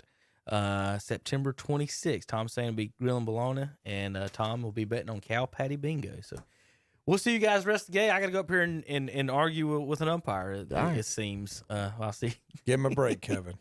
I ain't even going to talk to him. We're just going to go play and have fun. All right, guys. Kevin. Have a good one. Have a good one. All and right, with Kevin leaving, I control the show for the next 15 to 20 minutes. Good luck, And this Tom. means Why does he that always get to all control we're the show? doing is talking football. And I'm 100% fine with that. We're not going to veer away and talk All any right. nonsense. We're just going to talk straight up football. There's no nonsense Tom, on the show. What do you- there really isn't as much nonsense. Tom, it's technically week 2. They have this listed as week 2 in college football. Yeah, they had a couple games. Yeah, last they had a week, couple games last week. And the big games this week, if you want to talk about at least a ranked team will be playing, it is North Carolina, Iowa State, Notre Dame, Oklahoma, and Texas. That's, of course, because the Big Ten is not playing right now, and the SEC is 2 weeks away from starting, which I think is crazy. But Yeah, TCU has just postponed their season indefinitely. Indefinitely. Yeah, because of the COVID outbreak, so they postponed that. so they back. will not be a part of the Big 12 then. And, Big Ten's trying to get on the field, but Wisconsin just locked down their campus and quarantined everybody because when everybody first came to college, that's what happened. Mm-hmm. They all had parties. Well, I and they said spread this. it. I said this whenever they were having the big hullabaloo about the University of North Carolina. And everybody, I was like, "Well, what did you expect to happen? Were you not prepared for this to happen? You just thought everybody was going to come back clean, willy nilly, from their homes? Like you didn't expect it. Don't act super shocked like we have to just shut everything down. And here's now. the next thing. What moving forward? Yeah. Now you're going to have the flu. It's going to start hitting. So they're telling everybody to get a flu shot. Yeah. But you know how a lot of people are in the conspiracy theories that if you take a flu shot, the government's injecting a microchip into you to track you and blah, blah, blah. So we're going to deal with I all will that. say this, Tom, and that's the only thing I'll say about it. I have never had a flu shot, and I have never had the flu. Yeah, I've had the guess flu I've been once. I do get it, I guess, because of my age and because I'm around kids all the time. So I do get it. I haven't had the flu. Yeah. Can honestly tell you, I'm not a scientist. I don't know. I mean, you listen to people, and when you don't have the medical training, you don't really. Is this guy blowing smoke or is he telling me the truth? So I mean, it's free with my insurance, so I go ahead and get it. So there are 3 games that have already been postponed for today. Louisiana Tech at Baylor, Florida International that would have been a ranked game, number 21 Central Florida, and Marshall at East Carolina, which I hate is postponed because that's always a good game. Marshall and East Carolina for the Conference USA. Or no, that's not Conference USA anymore, is it? Is that the American Conference? Yeah, I it's I was going to say, I think Conference USA dissolved and became the American Conference. But what I don't understand, and I know Dabo's crying. It is because, the American. Because Dabo cries all the time if you watch him coach game. But he's crying that he doesn't want to wait on other teams to play the playoff. And I guess I understand what he's saying. But that's understandable. At the same time, it's like, hey, man, that this is affecting different schools in different ways. Mm-hmm. We're not all on the same page. You might have to play a national championship game in the middle of February. And maybe none of your players will play. Yeah, and maybe none of your players will play. I mean, Ohio State's going to have. They're going to be playing with their third stringers in the spring. Yep. I mean, that's just is what it is right now. But I mean, I just don't really see how as we see this school canceled, that school canceled. Haven't even had to deal with the flu yet. Right. So I mean, how's this thing going to look moving forward? I mean, I guess they're doing what they can do. But it's just so weird. And there's a guy on the network that I won't mention that said, "Oh, this is going to be fun in a way. We're going to be in Winston-Salem and Clemson and no fans." What is fun without no fans? What's fun about being in Winston-Salem, really? What is fun about that? I mean, I understand. My God. I understand trying to put a positive spin on it, but there's nothing fun about it. All right. Now, Tom, we're going to do what we always do, even though because it's me and you, we can probably get through this relatively quickly. Okay, yeah. We're just going to pick the games for today, the college football games that are going to be played today. So we'll start with the 12 o'clock games. We'll work our way down. 12 o'clock game. Oh, wow. Well, why doesn't it have all of them listed? It doesn't have all of them listed. I guess it's only How many games are they playing today, Hunter? About 20?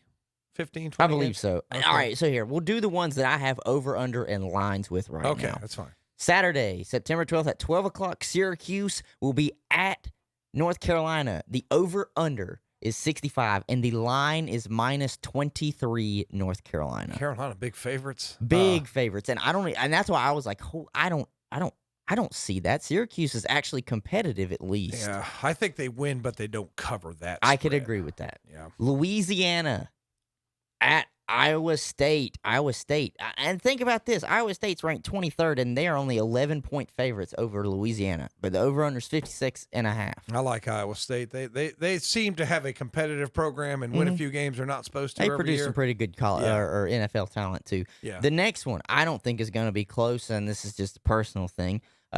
In Indiana, Duke will be traveling to play Notre Dame. -20. Notre Dame over-under is 52.5.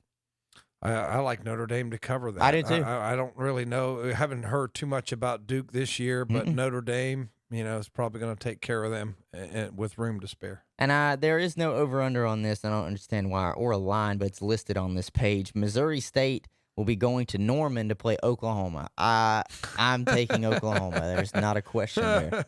I believe Oklahoma's going to take care of business today. This is the biggest line. Well, second biggest line. I take that back. This is the second biggest line that I see right now. In Winston-Salem, college game days there. The Clemson Tigers will be taking on the Demon Deacons. Clemson is favored by 33.5 points, and the over-under is 60. Yeah, I would say there's usually one team that gives Clemson a hard time on the road. Mm-hmm. Carolina gave them a hard time last year. A couple years ago, State. So these are different times right now. But so not today. Not today. The biggest line is -43, and it is in Austin, Texas. The University of Texas will be hosting UTEP. Over-under is 58. So let me get this straight. It is over-under is 58. You have Texas favored by 43. Yeah, because they're going to beat them 58-0. Okay. I like Texas. I like Texas. I don't Texas know about is on 43, the rise. but their coach was used to be at Ohio State, so you know he's a winner. Okay. Yeah. All right. All right. And this one has been postponed, so we won't speak of that. We can go ahead and talk about before we move a little bit over to just speaking on the NFL. We'll pick this weekend's NFL games too. I won't go down all of these. Charlotte Appalachian, your alma mater. Are they going to be able to hold it close? Are they going to cover? Nobody's given us a chance. I think that UNC Charlotte has a pretty good defense from them. I think they're going to get after the quarterback a little bit today, and I think they shock the world. UNCC 20, Appalachian State 17. You think they do have the upset? Shock the nation. They're going to shock the nation. It's shock the nation. They're going to go into Boontown. And, usually there's a lot of drinking that goes on in Boone for whatever reason. There's going to be a lot of sorrow drinking tonight when the 49ers go in there and upset them today. I'm going to take Appalachian. I don't think that they cover 17.5. I think that it's closer than that, maybe like 13. I think App does beat Charlotte, but Charlotte's got to get up for this game because they go to Chapel Hill next week. Yeah, they'll be. That could be a lot tougher contest, but I like Charlotte to go in. That's my upset of the week. Tom, I hate to tell you, but Kevin said you're fired. You can't fire me. You can't fire me. You can't fire me. I'm an institution at this station. Okay, you can't fire me. I quit. I cannot be fired. Okay. All right. Initial thoughts on the Houston-Kansas City game. I was talking to Terry about this. What's scary about Kansas City? And I have to eat my own words. I mean, because last week just kind of they gave Mahomes all that money. How can they possibly build a team and the salary? And I look at a lot of their guys. A lot of their guys are still under contract for another couple of years, and they paid a few more guys. Somehow they found a way to do it. And I'm looking at this team on offense. They got Watkins. They got Kelsey. They got Tyreek Hill. They got that rookie running back that's just running all over everybody. Yeah. Now they can pound the ball. Now they can throw the ball. They've got Kelsey. You want to tackle that guy in the middle of the field? I mean, it's crazy what they have on offense. I don't see anybody beating them. And the one guy had the touchdown and dropped it. I don't know that kid. I don't know. But you saw that Tyreek Hill's going to draw two guys, and the other guys, Watkins, they're going to be open. They're going to be open. So I just don't see how. I think I don't see how 4 takeaways from that game, and they were all for Houston. Deshaun Watson looked like he was running for his life, so that offensive line is horrible. That was one of the main reasons I didn't have them making the playoffs this year. Yeah. They are really going to miss DeAndre Hopkins. That's point number 2. They are. That's point number 2. Point number 3, that defense really doesn't look that great for Houston. They don't. But they're playing. I mean, nobody's defense is going to look good. And then I had to rethink that. Yeah. And then the fourth one, I had to switch it up and say, okay, it can't quite be for Houston. This is going to be for Kansas City. do people not realize that Patrick Mahomes is still not even like in his mid-20s? It's crazy. How I want you to think about that. Like, he could have MVP, Super Bowl MVP, 1 Super Bowl. Obviously, he did that in his first 3 years. He could have 2 Super Bowls in his first 4 years. I think so. And then eventually, because think about it. What do quarterbacks that are already good usually do as they get older? They get more efficient because they understand. And Patrick Mahomes realized he's not going to be running crazy. No, he's not going to be running crazy. He's going to be more efficient. And Patrick Mahomes admitted last year that he just learned how to read defenses. So that's all I have to say for anybody that will think this next statement is crazy. Patrick Mahomes could go down as a top 5 quarterback of all time if he retired by year 6. I think he could. That's just me. He's going to be good for a long time. I think he's going to be very good. Kansas City team, I just don't. It's just after years of futility, you have this stacked of team in Kansas City. So it's good for their town. It's bad for everybody else. And it's like Cleveland starts to turn the corner, and okay, how are you going to get past Kansas City? Because for years it was New England. Now how are you going to get past Baltimore? That's how are you going to get past? And Baltimore is really good. I mean, I'm. Lamar Jackson is such a great athlete, and he's so dynamic, and there's so many things he can do. And it's crazy to think that he led the league last year in touchdown passes. Yeah, but it's just when you watch him throw the ball, it's not quite like watching Mahomes throw the ball. Do you know what I'm saying? Yeah. I mean, he's not quite there, but still, he can do so many things and put so much pressure on the defense. And they added Dobbins as a running back, so now they've got a rookie running back, and we're going to pound it at you. We can.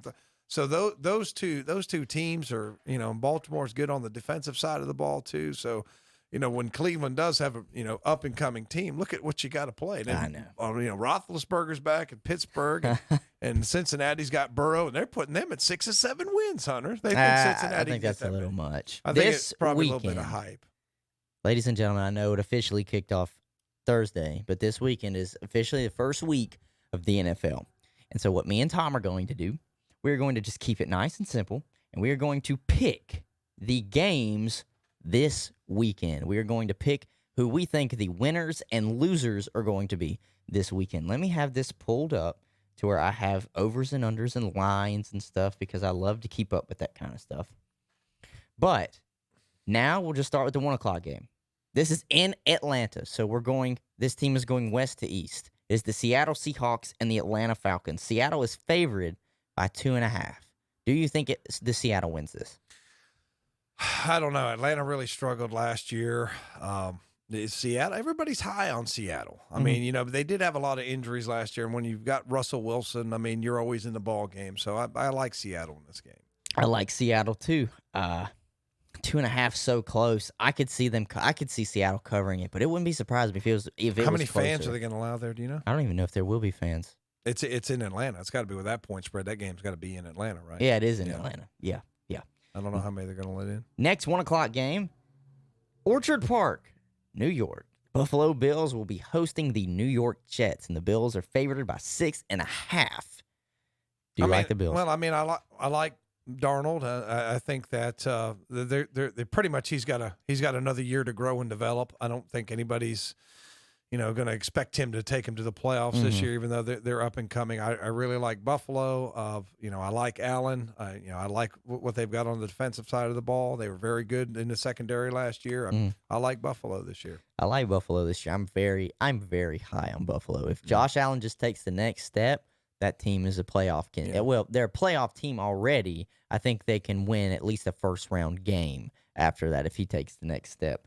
Next 1 o'clock game, Ford Field, Detroit, the Bears and the Lions. There's just no Tigers involved with this. -3 is Detroit, so they're favored by a field goal. Detroit's favored? Detroit is favored by a field goal. Mitchell Trubisky is under center for the Bears week 1. That's how much disrespect they have for Trubisky. I think that's really just disrespect for that Bears total. Yeah, I think that's highly disrespectful because to me, I know usually -3 is for the home team. Yeah. So they're essentially saying this is even. They're just giving leeway to the home team. Right. I don't see it. I don't see nearly the weapons for the Lions and especially the defense. I don't know. I'll take the Bears. I like the Bears. People are high on Trubisky. Said he had a very good camp. I mean, nobody's seen him. It's like when you haven't seen him, you don't really know.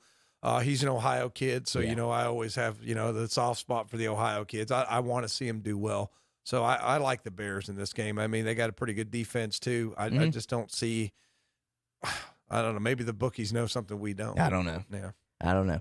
Packers, Vikings in Minnesota.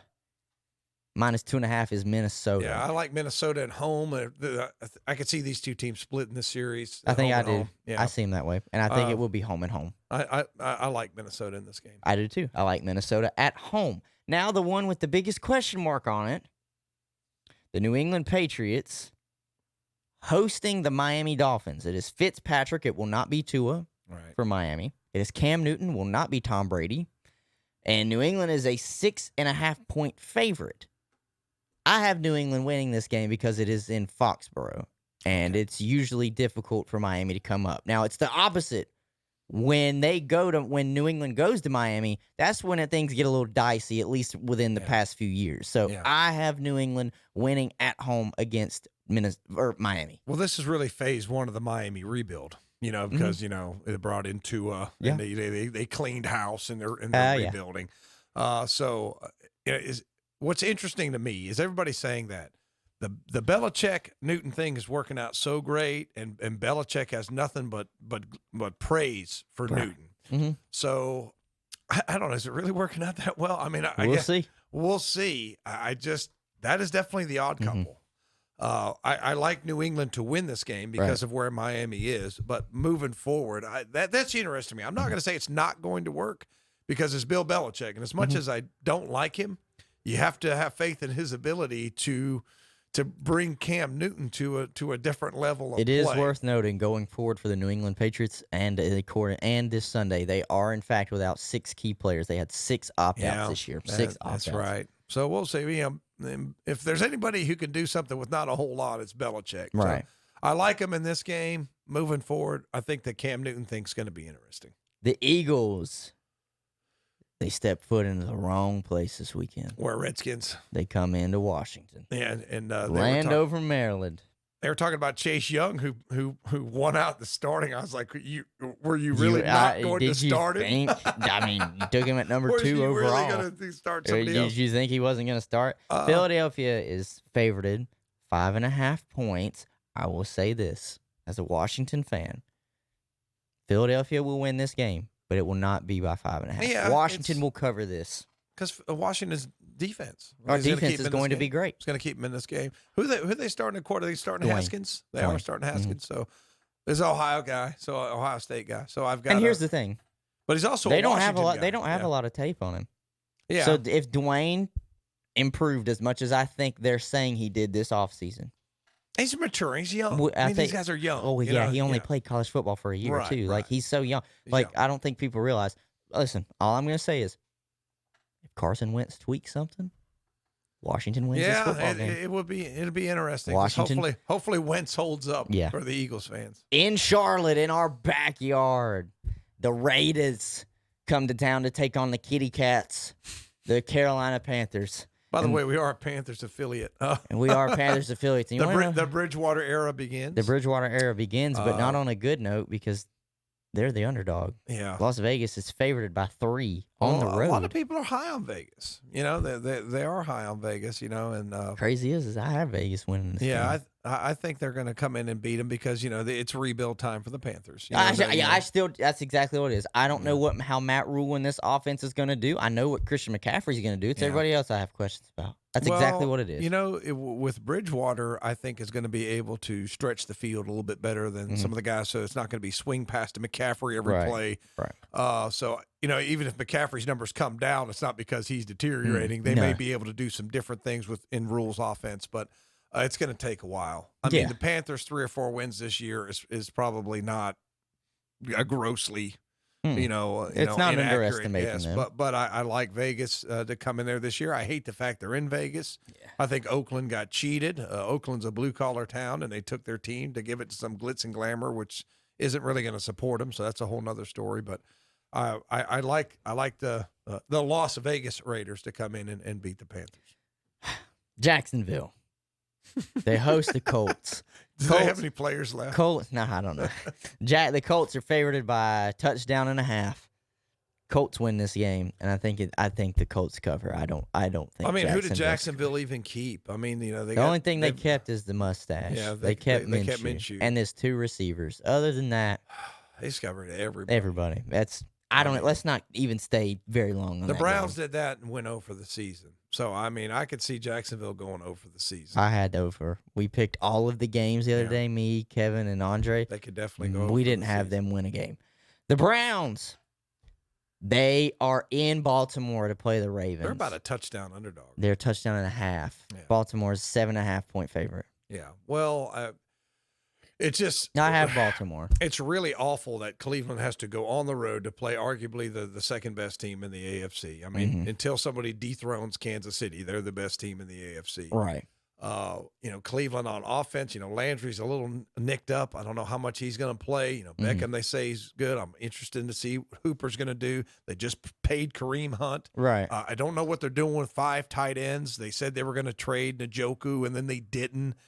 They got the gift safety from Jacksonville, which helped. But, when Williams went down and Delph went down, and they're banged up in the secondary, and that's not what you want coming into Baltimore. So and my heart tells me Cleveland will find a way to win, but you have to, on football sense, on paper, Baltimore should win the ball game. Chargers traveling to Ohio. It's the only game in Ohio to play the Bengals.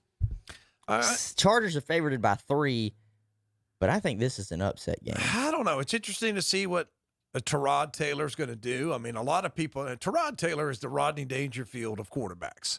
I mean, he's been to the playoffs. He's not bad. Look, to me, I look at this game, and the Chargers have more talent than the Bengals. Yeah, I think that even without Gordon. I don't like the Chargers leaving the state of California or leaving the West.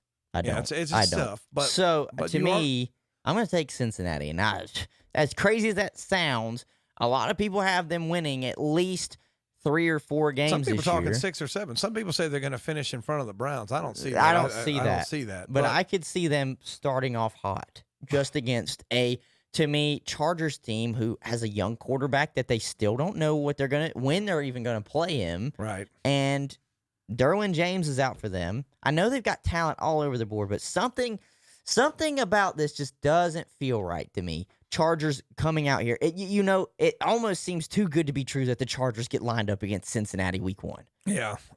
With a new quarterback and a second-year coach. And I still like the Chargers. I mean, Burrow, he's not – you got to remember, you got a rookie quarterback who's never taken a snap, and then you took the whole preseason away from him. So I don't like Cincinnati for that reason. This kid is scrimmage, but you have not had any real – if you had your typical week 3 preseason, it's our ones against your ones for at least a quarter, and then you kind of get a better idea, and we haven't seen that. So I like San Diego because, first time you step on a field, it's a tall order. Yeah. I think he's going to perform well as moving forward, but I like San Diego in this. I mean, not San Diego, Los Angeles Chargers. Yeah, I probably said it too, whatever. Yeah. For the first time since 2014, Tom Brady is an underdog. That's crazy. New Orleans Drew is Brees. Yes, the Bucks and Saints play in New Orleans. New Orleans is only, and this is at home, they're only a 3.5-point favorite in the Dome. Well, I mean, offensively, Tampa Bay's got a lot of weapons, and now they have Brady. He is up there, 43, 44 years old. I'm still taking the Saints at home. I like New Orleans even without their crowd. One of the greatest things about New Orleans is their crowd really gets into it. I have these teams splitting, and it's a home. So I have the Saints in the Dome. Yeah, and speaking of guys getting up there, Drew Brees, this is really the old man bowl. It's the old man game.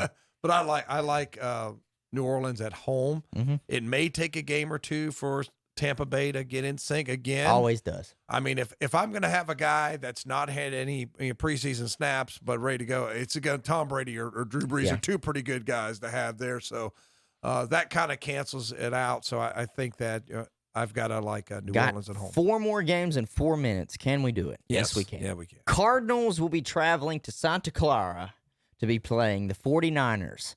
I got the Niners winning this game. San Francisco's favored by 7. Yeah, this is my dark horse team. Is because I like Cardinals. Murray, I like Kingsbury. They got the Then they get the wide receiver from Houston, Hopkins from Houston. So they got him a target. So I like they're a fun team. You see what I mean? I mean, they're a fun team. I know what you mean. I think that at home, San Francisco is going to take care of them because their defense is so good and their defensive line is so good. But I think the Cardinals are going to be a fun team. Keep an eye on them this year. The late night game Sunday night in the new multi-billion-dollar stadium in L.A. that there will not be a single fan in probably all year. The Rams host the Cowboys. So the Cowboys are coming to town. Dallas is a 2.5-point favorite on the road in L.A. We're going to see if that Dallas offense is what they say it is. I guess we will. I got the Rams, though. I would say that, somebody made the analogy is you needed some plumbing, so you decided to redo your floors or something like that. You improved one part, but not I know. As Colin said that. Yeah, something to that nature. Essentially, what he said was because they needed defense. They needed defense, and they got another wide receiver. Yeah. And their offense is going to be the instead of fixing the plumbing, you painted the house or something to that effect. Yeah. And I kind of agreed with that. I said it's not a bad analogy because they didn't. I mean, when you draft, you got to draft what you need. And then now they did get a cornerback in the second round. Yeah, but Jerry Jones likes the flash, likes the glam. Listen, it's either going to pay off or it's going to not, and just they're going to have a tough year. I like Dallas's offense. I think Prescott's going to put all the offseason stuff behind him, and they're going to have a good game, even though it's on the road there in L.A. I mean, I'm excited to see this field, because they're playing in a soccer stadium, So I guess they're planning on keeping the team there at least for a few years this time. But I like Dallas to go in there and beat the Rams. Well, they share that stadium. It's going to be them and the Chargers stadium. So Monday night, first game Monday night. There are 2 Monday night games this week. The Steelers and the Giants. That is at MetLife. I have the Steelers. Steelers is 6.5-point favorite. Yeah, it depends on the development of tell me the guy's name and Daniel Jones. Jones and for the Giants, he's second year going to face a tough Pittsburgh defense. Roethlisberger is back. I'm interested to see if he's going to play it. I mean, he can't be at the level he once was, but is he 85, 90% of what he once was? I think it's going to be interesting to see.